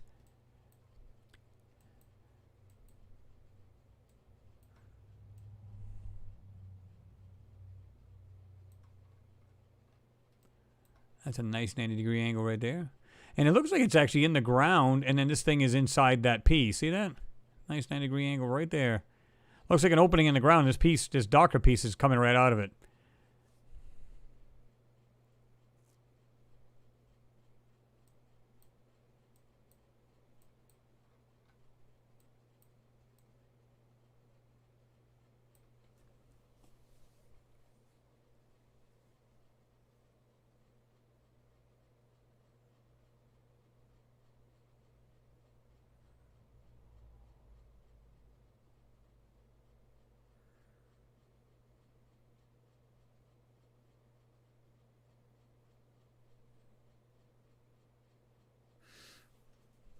Goat Heart, you said erosion on Mars is running out of control.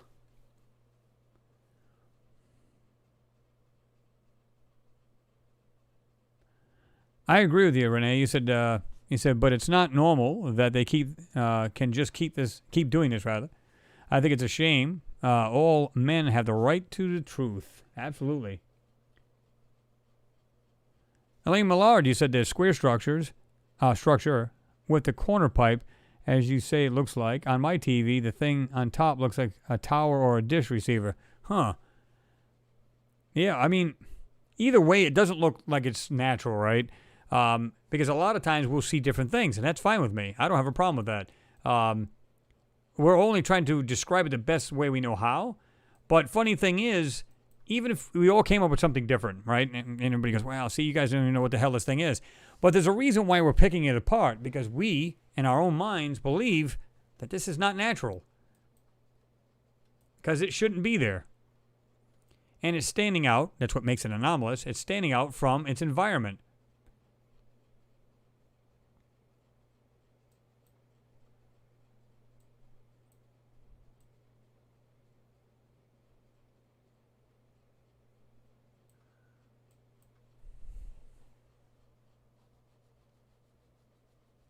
Maybe Martians want satellite TV too.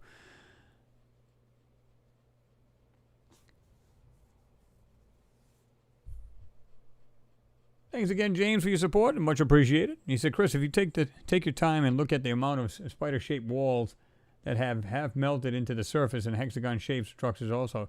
Yeah, I've noticed that too. Or these things, whatever they may be, they seem to be branching off, and it's hard to tell if it's mechanical and they're just making it look like rock, or if it's actually stone.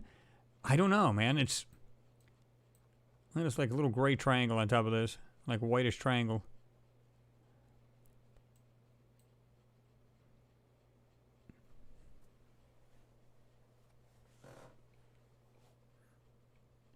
You taking off, Mags K?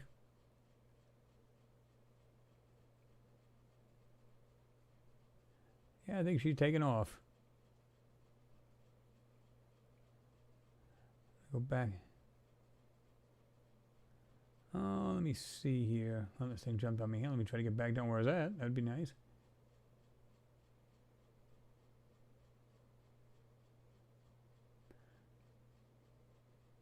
And Jerry, you said, what gets me is why would NASA release a photo like this? Why not just release another photo with nothing in it? Well, see, that's the thing. That's why I said it's almost like they're telling the people, whoever's inquisitive enough to want to know, you'll search for it and you'll find these things. Other than that, most people just look at this and go, oh, it's just rocks and landscape. That's cute. And move along. And that'd be the end of it. But a lot of us are not just doing that. A lot of us are actually searching this stuff out and finding this and go, whoa, what is going on, right? Look at this right here. Look at all these. It almost looks like a square right here.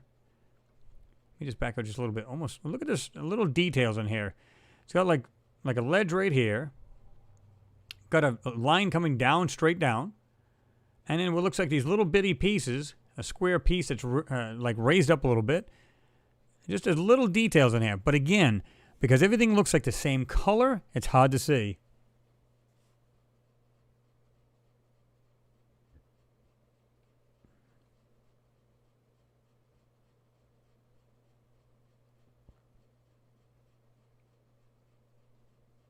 Hockey Tight Net's taking off. All right. Good seeing you in there, man. Thanks for being here and commenting and asking questions. All right. Appreciate you being in there.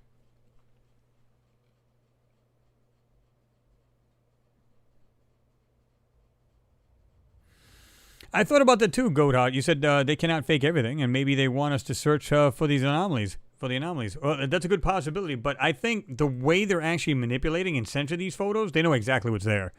And like I said, because they have this CGI department, it's no wonder to me that a lot of this is censored, and so they know exactly. Can you imagine the pristine photos that these guys get? Oh my God, it must be like mind-blowing stuff. Absolutely mind-blowing.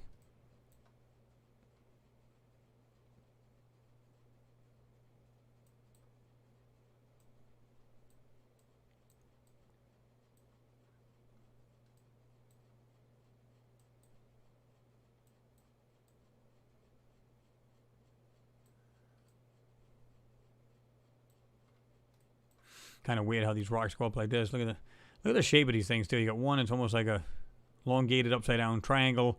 You got this one right here on the side, the left hand side of it, and the way they go up like this, the rocks. Look at this, like almost like a half round circle type thing. Whatever that is.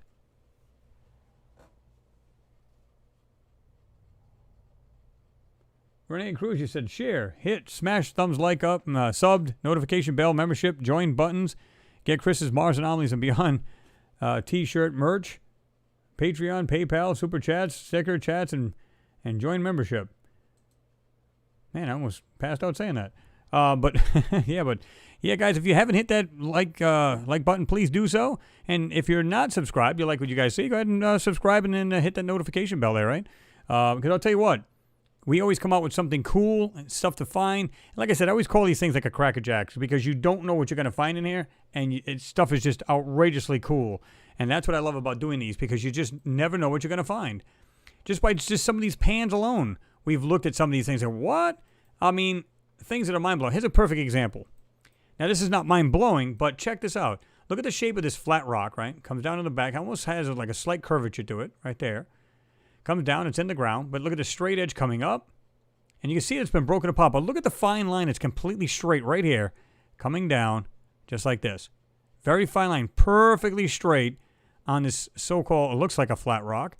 Nice straight edge right there. And it looks like a very faint, straight, like an arrow line in there. You guys see that? Let me just back up just a little bit too. And look at the broken pieces around it. This one almost looks like a hieroglyph or some kind of little statue type thing. I'm not saying that it is, but look at the details on this thing, right? Pretty cool if you ask me. And you get this other piece. I just realized that too. This thing is actually sticking out. This upper piece right here. See, it's got like this piece. It's like it's sticking out. Picture it coming towards the screen. You get this piece right here. And it looks like it's raised up because you can see a shadow underneath there on this gray flat rock. So picture it's flat, it's looking right at you, and then you get this piece raised off of this flat rock right here, and you can see the shadow just underneath it. That's weird. I mean, you can't help but to say, wow, what is that?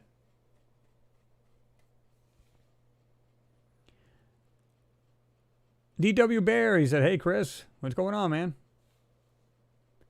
Custom tailored ones in there? What's going on, man? You said I'm late, but at least I made it. Yes, you did. Thanks for being here, man.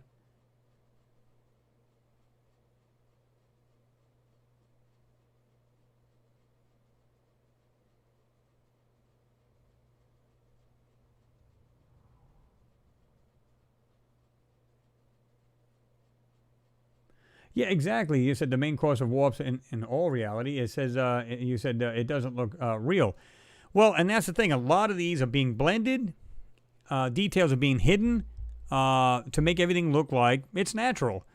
Here's a couple little pieces in here. Look at this. Right here.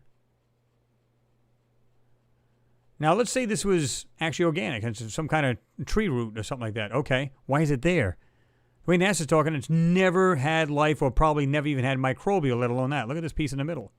What do we call that? What is that? Here's that other piece right here in the lower left. One I just pointed out. Right there. What is this right in? Almost in the middle of the screen right there. What is that? I like the way this rock here goes down. Or this ground right here. You can see the very top. Watch it as it goes along. Hits a corner. Comes straight down. See that?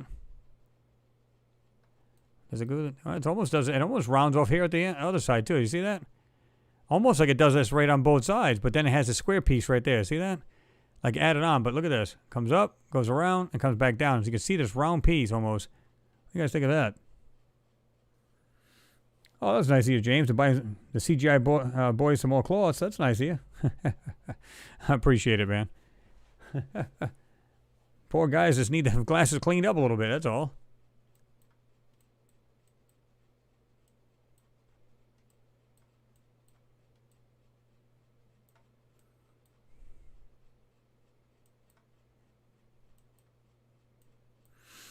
Like we said a million times before, Mars has definitely had some kind of catastrophic event, and life ceased to exist there. Now, whether there still is going underground, that could very well be, right?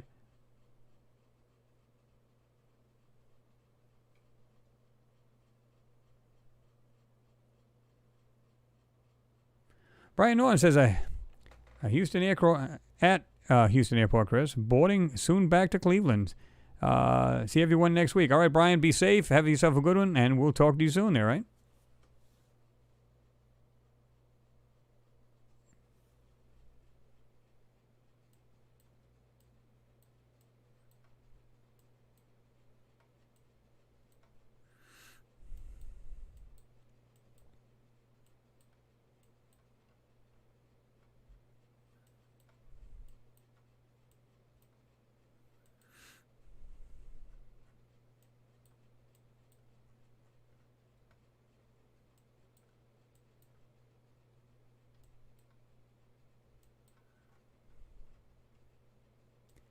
Now, there's something on this one here. I like how we got this piece right here. Look at this. Right here. I mean, you can just see the way they've actually centered this thing out. My God. It's crazy how they've done this. This looks like a little enclosed box type thing. See that? Not sure what to make of that.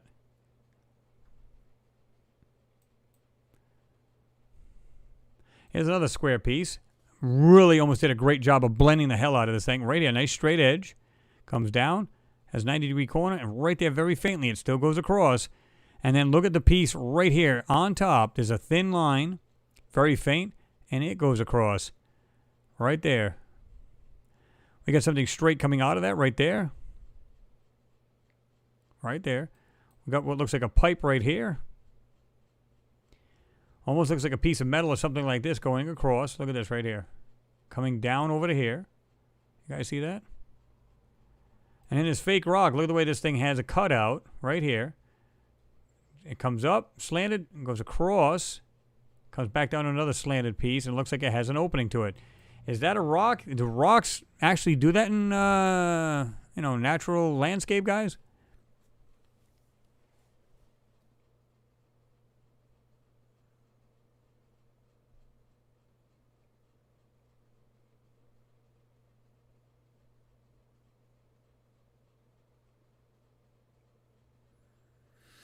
Dan, you said to some of these objects with pipes look more like gear shift like to an assembly line or something is what I think when I look at them objects today. I have seen pipes, absolutely. Well, I mean, you just see like these weird things sticking out of here. And again, I'll get in close here. Well, like I said, this straight piece right here goes up and above. Almost looks like a pipe right there, the end of it right there and going in. Again, we got the straight piece on the right of that, right there. And we have this straight line coming over here, and it's going straight across. Look at the faint line right there. And then we have something just on top of it also has, that's on top of that square. Very faint. Now, if I had the burn tool and we were in Photoshop, I could literally burn that. You'd see that much better. You could literally bring them lines right out of there. And that's what it's all about. Look at this thing. Hey, look, it's a mini Stone Godzilla. No, I'm kidding. But that's pretty interesting, right?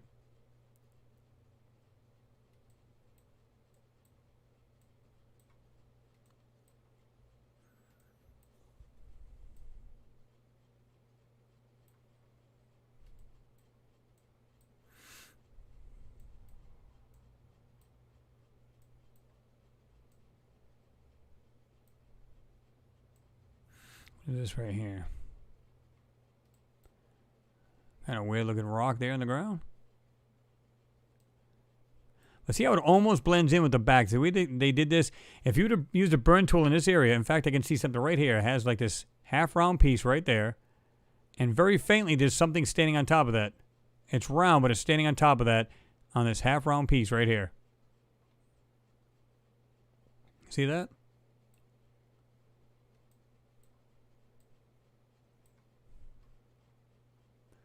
Not sure what this is right here. Straight pieces coming down, almost straight across. It could be damaged. This is the reason why it's not completely straight.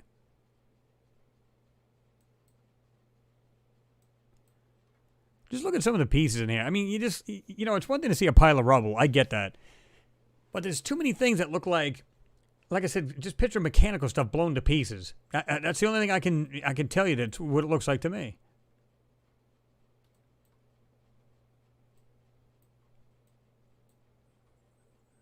And so we get these straight pieces coming from and two other rocks.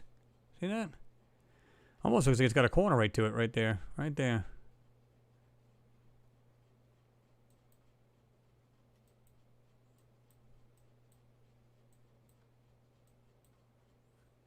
Look at this funky looking rock. Right there.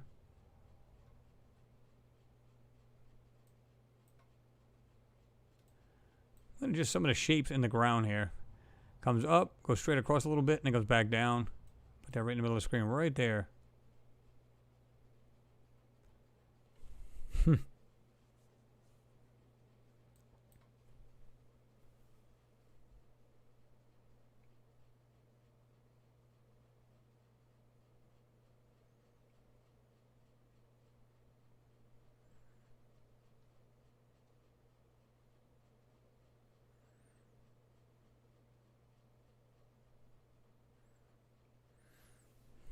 Mimi, I think you're jumping off there. Thank you for joining us. Always appreciate it. I hope you have yourself a good night and good weekend there, right? Take care.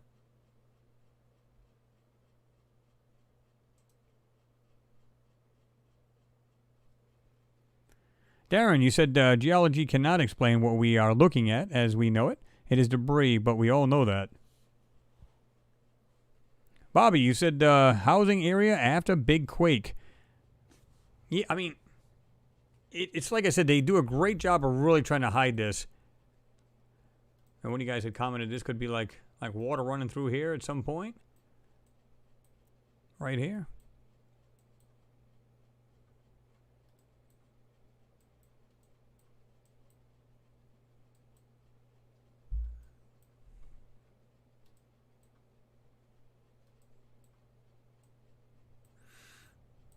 I said, you never know what you're going to find in these things at all. Cool stuff.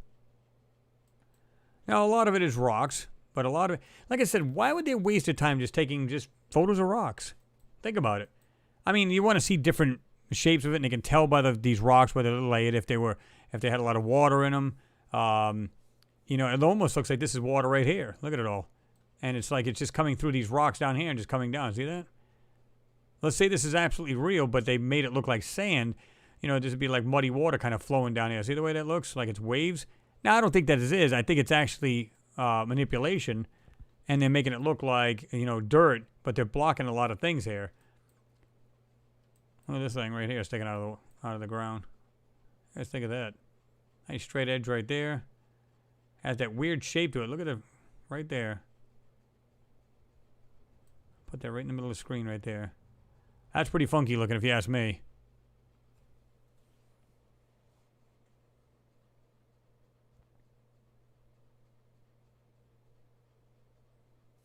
Take it off, John Sharp. Said night all. Well, you have yourself a good night there, right? Good weekend.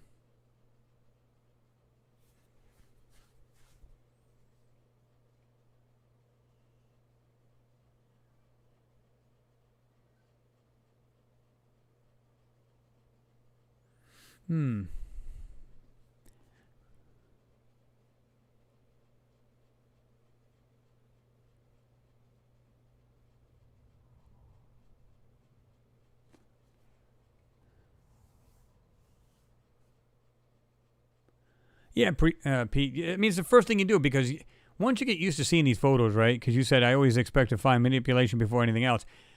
And that's what you, in like a lot of times you have to go after those kind of areas like a pit bull, right? You have to really go after these things because what you find in here, if they're blurring it out, if they're doing some kind of coloration to try to block out what's there, or like I said, sometimes you can find an object that's like half orange and then half of it's like a white, and you go, wait a minute, I can see the shape of this thing clearly. It's one item, but why do we have two different colors? Like they're trying to fool the eyes, you know, by seeing one thing. But you go, wait a minute, is that something? Because it's like you're not seeing the whole object, so therefore it can throw off your eye. And you don't want that. You know, so that's why I try to take the colors off a lot of these things so that we can actually see, we won't see a half-colored item. We can actually see the whole item. That's why a lot of times I like to do that.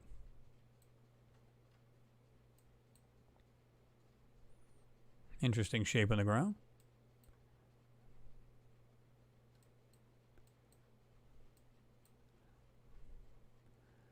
That's kind of odd. I don't know if that's actually square, if that's a manipulation to block out whatever. You can see something straight going from the back of it right into this other rock right here.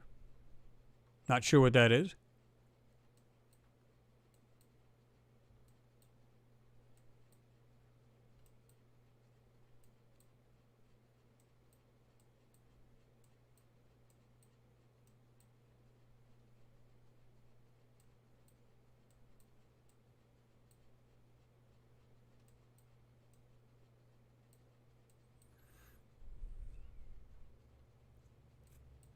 I would agree, like a lot of this stuff here is actual rock.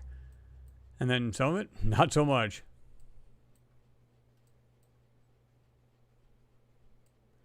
Like here, you can see like this is faded out right here. I'm going to put it right here. Put it all in the middle of the screen. You can see like these lines going across. Look at it right here where they try to ghost this out. Look at this right here. Look at the line. Goes like this. And it's almost hiding these lines in here. Nice straight line right there. You guys see that? Right here. Kind of weird, kind of cool looking at the same time. What do you guys think of that? Like I said, there's just some things in here you know they're hiding, and they're doing their best to hide it. What is this right here? Almost looks like something round right there, something sticking out.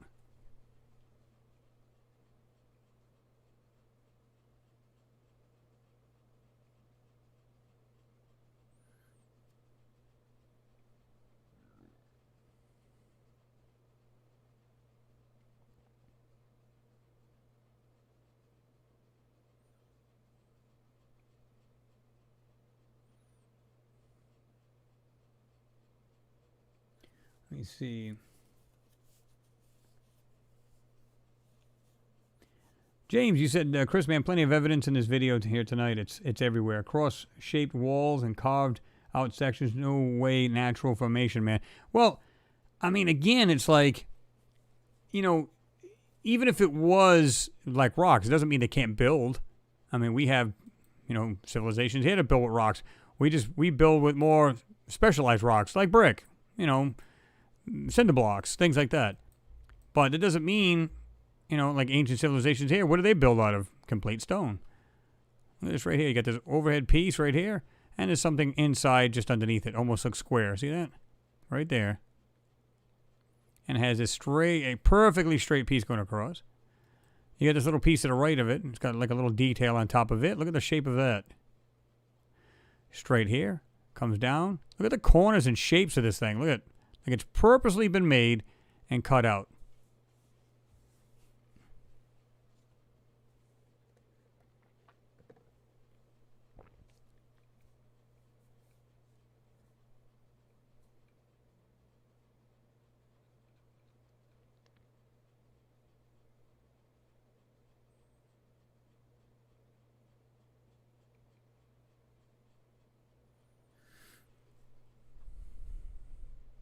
Let's see what else we got here. Like I said, the good thing about this pan, guys, is like there's like 3 pans in one. Look at this. It's like 3 or 4 different strips of it, and then we just got the rocks in the bottom here.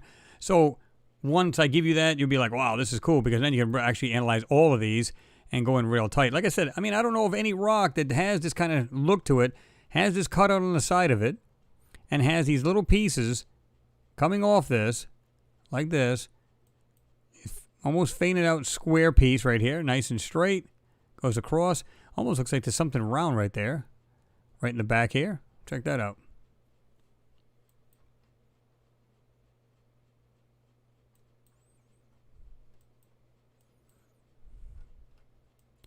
Look at this thing, look at this so-called rock. Look at the opening, or the way this thing's been made. It looks like it's been purposely cut out. I mean, look at the straight pieces coming straight out. This is pretty unique. I like that. Right there. Straight piece. Got a thicker piece right here. But look at the way this thing has been smooth out cut. Look at that. I'll bet if we used a burn tool on that, we'd find more details on that thing alone. That's not natural, guys. Got pieces up in the, like the 10 or 11 o'clock position of that right there. Look at that.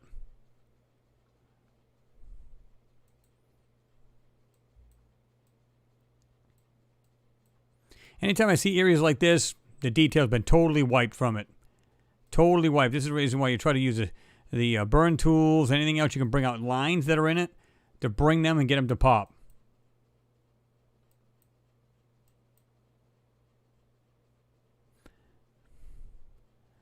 That's pretty cool.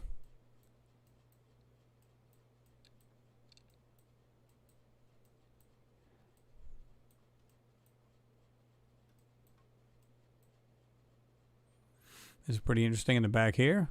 Look at this thing. What do you guys make of that? Look at the detail on the side of this thing on the left, too. John Jay said the gray alone is manipulation. Oh, absolutely. What's going on, Zan3119? You say, hey, Chris, how's it going, brother? It's going all right. I hope it's going good for you as well. Hopefully everything's working out for you there.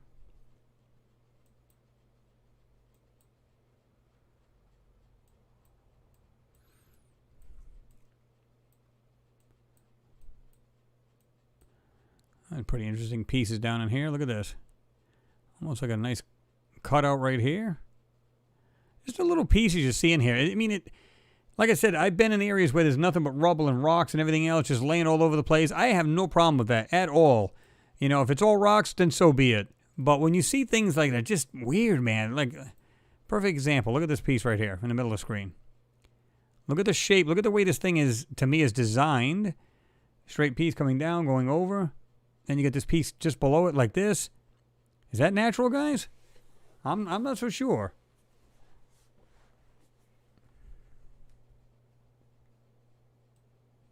Actually, I'm looking at this other rock here, and look at this piece in here as well. Yeah.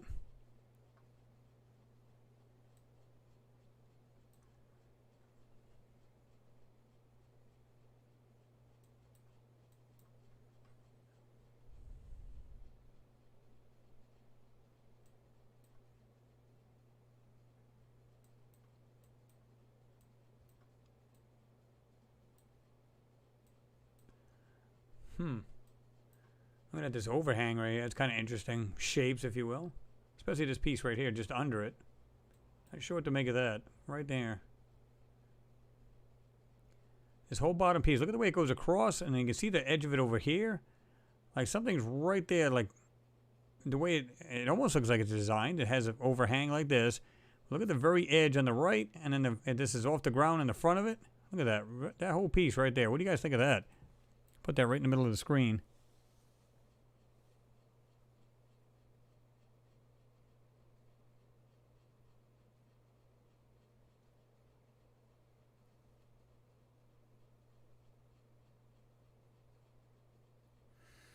That's the way to do it, Zan. Don't give up on it. He said, don't want to hit you up. Don't want to hit you with a sob story, but couldn't make it in this week. Yeah, I would try to find somebody, man. If you can, just like have them, the kids stay home if you can. Have somebody watch them, get to work, and do what you got to do. I know it's tough. You know, things like that. It sucks. But you know, the way you sounded pretty intelligent. I think you can probably squeeze it out if you can. You know.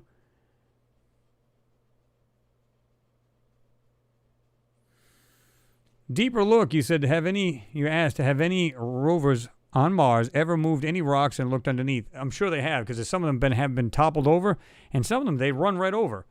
And what they turn out to be is they almost look like little statues or something like that, or some kind of flat rock with maybe looks like petroglyphs or some kind of weird writing on them, completely driven right over. Doesn't make any sense. But they have done that. Now, some people go, why don't, with these things like the way they are, why aren't these rovers literally driving up to them? You know what I mean? Well, they do. You can bet on it. They've actually turned them over, did whatever they had to do, and then there you go, right?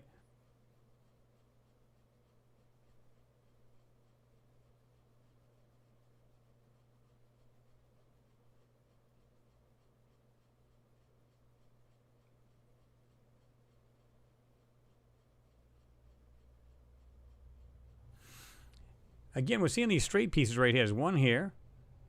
We got this one piece right here coming out from under this rock. See that just very faintly right there. Straight piece. What could these things be? I'm looking at this now and I'm saying, okay, and I see like a couple little pieces right next to this one here. But the big one right here coming down to here. You got the one just below it and to the right, right there, and the thicker one. What could these be? Is it possible it just happens to be flat pieces of rock? That's a possibility, right? Look at this thing right here coming out of the middle of this, like some kind of flat piece of something or other right there. Looks like it's coming out from under this piece here. Look at the way that thing's right there. See that? Back out a little bit. Check that out. Zane, you said it looks like a bomb exploded on some surfaces, Chris, like some war in my theory. Oh, absolutely. Crazy, crazy stuff.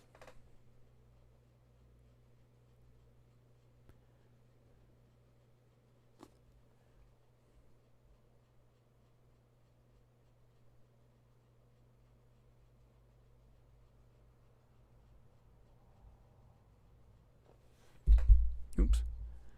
Let's see here.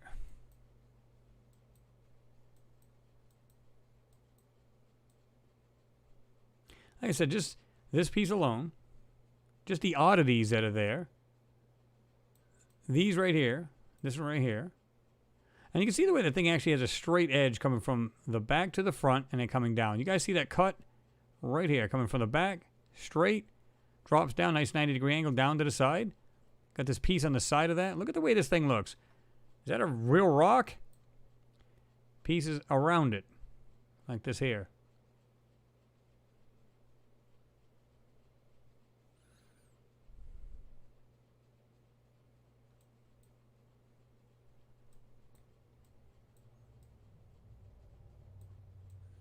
Yeah, pretty cool stuff here, guys. Zane, you said, Chris, have you ever heard of any of the Dr. Joseph Farrell's work? Why does his name sound familiar? He talks about the cosmic war just outside of our memory. This may be remnants of such a thing. Hell, our planets could have been at war. You know, it's a very good possibility. You make a great point, and so doesn't he.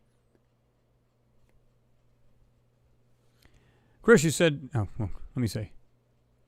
Chris, you said, honestly, James, you said this. You said, Chris, honestly, the blind could see proof in the video tonight. Stop at the flat bit of rock. You know what we are looking at, man. Hell's sake, let's be honest about it. Well, the thing is, you have to be honest on both sides, right? You have to say, like, okay, it clearly looks like a flat rock. However, in other words, you got to look at it from, like, somebody just new to this and just looking at it and saying, well, man, it looks like a flat rock. But then have them look into it deeper. And when you have them look into it deeper, then you say, okay, now what do you think this is now? And they look at it and they go, wow, that doesn't look like no rock now. Exactly. And that's what it's all about. You got to let them see. Because the average person is going to look at this. Let's do this. Okay. If I showed you this picture, you never looked at any Mars photos, any photos at all, and I said, what do you think of this? And you go, wow, yeah, it looks like a bunch of rocks. Yep, that's on Mars. Oh, that's cool. And off you would run and not think twice about it, right? So you have to look at it. So anybody who's new on here is looking at this going, well, man, I'm just seeing nothing but rocks. And he's pointing out, he's saying this is, in fact, a rock.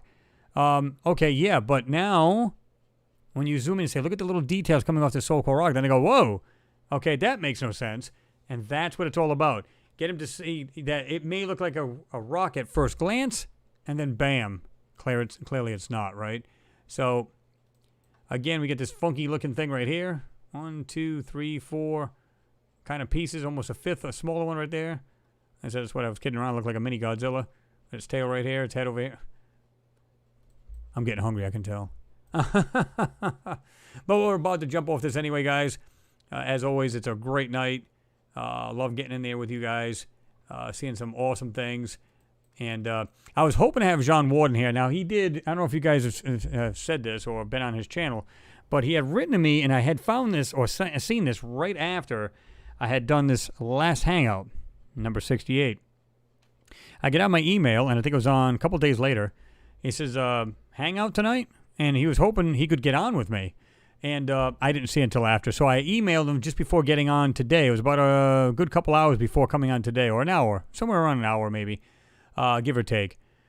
And I was like, you know, if you want, you can get on with us. So, you know, if you'd like to, I'd like to have you on. I never did hear an answer from him. So maybe we'll have him on next weekend, guys. What do you think? I think you guys are all yay on that. Yeah, he does great work. If you guys are not, you know, familiar with his, just look up Jean Ward, Jean, and then Ward, W-A-R-D. If you guys are new to the channel, haven't looked for it, it says just Jean Ward, and you can just type it in the top box on YouTube, Jean Ward channel, and you'll see just his face there, and then boom, you can click on it. It does awesome satellite work as far as looking into these. Just awesome stuff. He does a lot of satellite views, which is great, and we do the ground view, so it kind of like, it's a best of both worlds. He finds some amazing stuff, and like we were talking about earlier, he found what looked like some kind of weird star-shaped like structure on a square pedestal. So it was really, really brilliant, this last video he did. You guys can check that out. So I'd like to have him on again. He said he's had people ask him, hey, man, when are you going to do another collaboration? Get on there with Chris. So if you guys are on board with that, give him a shout out. Let him know. Say, yeah, Chris said he wanted to have you on there. And I'm sure he'll answer my email at some point anyway. And love to have him on. He's a great guy. We had a great time on last time, and I'd love to have his input as well. So, it's good to have two brains at it too. And of course, all you guys are on there, and, jumping in there and telling me your theories and your views and thoughts. So it just really makes it a great hangout. And we had a great time with him last time. So I'd like to have him on again. So we'll do that too, right? So we'll definitely be doing that. Let me jump back out of this. Let me do this. Back down. So, yeah. Oh, yeah. Anyway, guys, another great hangout, as always. I do appreciate everybody being here. All the support. I don't care what kind of support it is. It's great support. It helps support the channel. I know some of you guys said you're going to probably buy some of the merch, which is awesome. Wintertime is coming. Get yourself a hoodie, man. Get anything. It helps out the channel, and it also helps you as well. And everybody else is giving any kind of monetary. You guys are awesome. Thank you very much from the bottom of my heart. It helps the channel. And like I said, the hangout alone is worth it to me. And everybody has a great time and get away from all the insanity that's going on in the world. And we just get to, like, sitting in a giant room where we're all just having a good conversation. Everybody's talking with themselves. Hey, Frack, good to see you in there, man. We're just closing it out. I'm glad you made it in there anyway. So appreciate you. And but everybody else, Zan, you have a good night. And like I said, work it out, man. You'll get it. I know you will. Like I said, I don't know if anybody's giving you any help, but like to see somebody give you some help if they can. I did what I could at the time. Like I said, because I'm kind of strapped as far as the way it's going. X amount of money out of the bank kind of thing. So you have limitations on that, which sucks. But hopefully you can make it work. If you want, I can actually just drop the link again to your email. Guys, if you want to help him out, he's been trying to, get his kids into school. He went from one job to another. Unfortunately, when he went to his other job, that he ended up catching the COVID, and he had it for like 3 weeks to a month. Screwed him up big time. And so now he's like, really hurting as far as getting, he just got another job, which is good. But he's just trying to make ends meet until he gets his other paychecks in. So if you guys can help him out, maybe you can drop the link here. I'm not sure what it is. You can type it in there, Zan, and what we'll do is it's for his PayPal. And what we'll do is you can just break it down, just put little spaces, with between the @ sign, and then we'll put it together. And I'll drop the link if you guys want to help him out. I know a lot of you guys probably don't know him, but he's a good guy. He's been on this channel for a long time, and you can help him out if you can. It would be greatly appreciated. Anything helps, you know what I mean? It'll help him out greatly. He's got 2 kids of his own. I think it's 2 kids. Really good bunch of kids. And, what else can I say, right? And like I said, I don't know about you guys, but I'm a big fan of helping people out if I can. Because I hate to see anybody go hungry or anything like that. And, especially when they're back on their feet, but they're trying to make ends meet until they can get that other income coming in with their new job and stuff like that. So I'm glad to help anytime I can. So, guys, keep that in mind. Like I said, let me see here. Let's see. It is right here. I'm going to drop the link to you guys, and I'll also have it in a link down.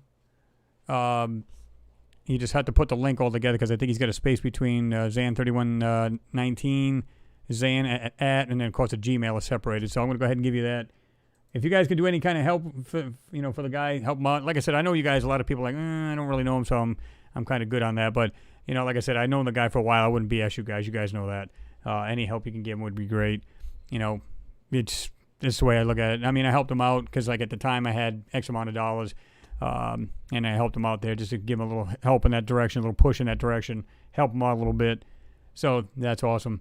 And that's his PayPal email. He goes by, let me see here. I just want to make sure I don't want to screw this up here.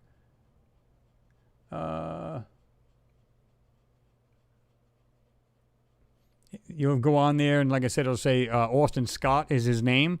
So once you do that, if you want to just jump on the PayPal, and like I said, anything you do is help. But anyway, guys, I'm going to jump on off this thing. You guys are awesome. Stay awesome. Don't change. That's just awesome. And like I said, Zan, I see, thank you, brother. I can return it in about 3 weeks. Don't worry about it. I already told you it's yours. Don't sweat it. Be glad to help him. His Austin Scott is really his name. He says is my real name. So you'll see that when you go to give him any money on PayPal. If you can give like a little bit, it's greatly appreciated.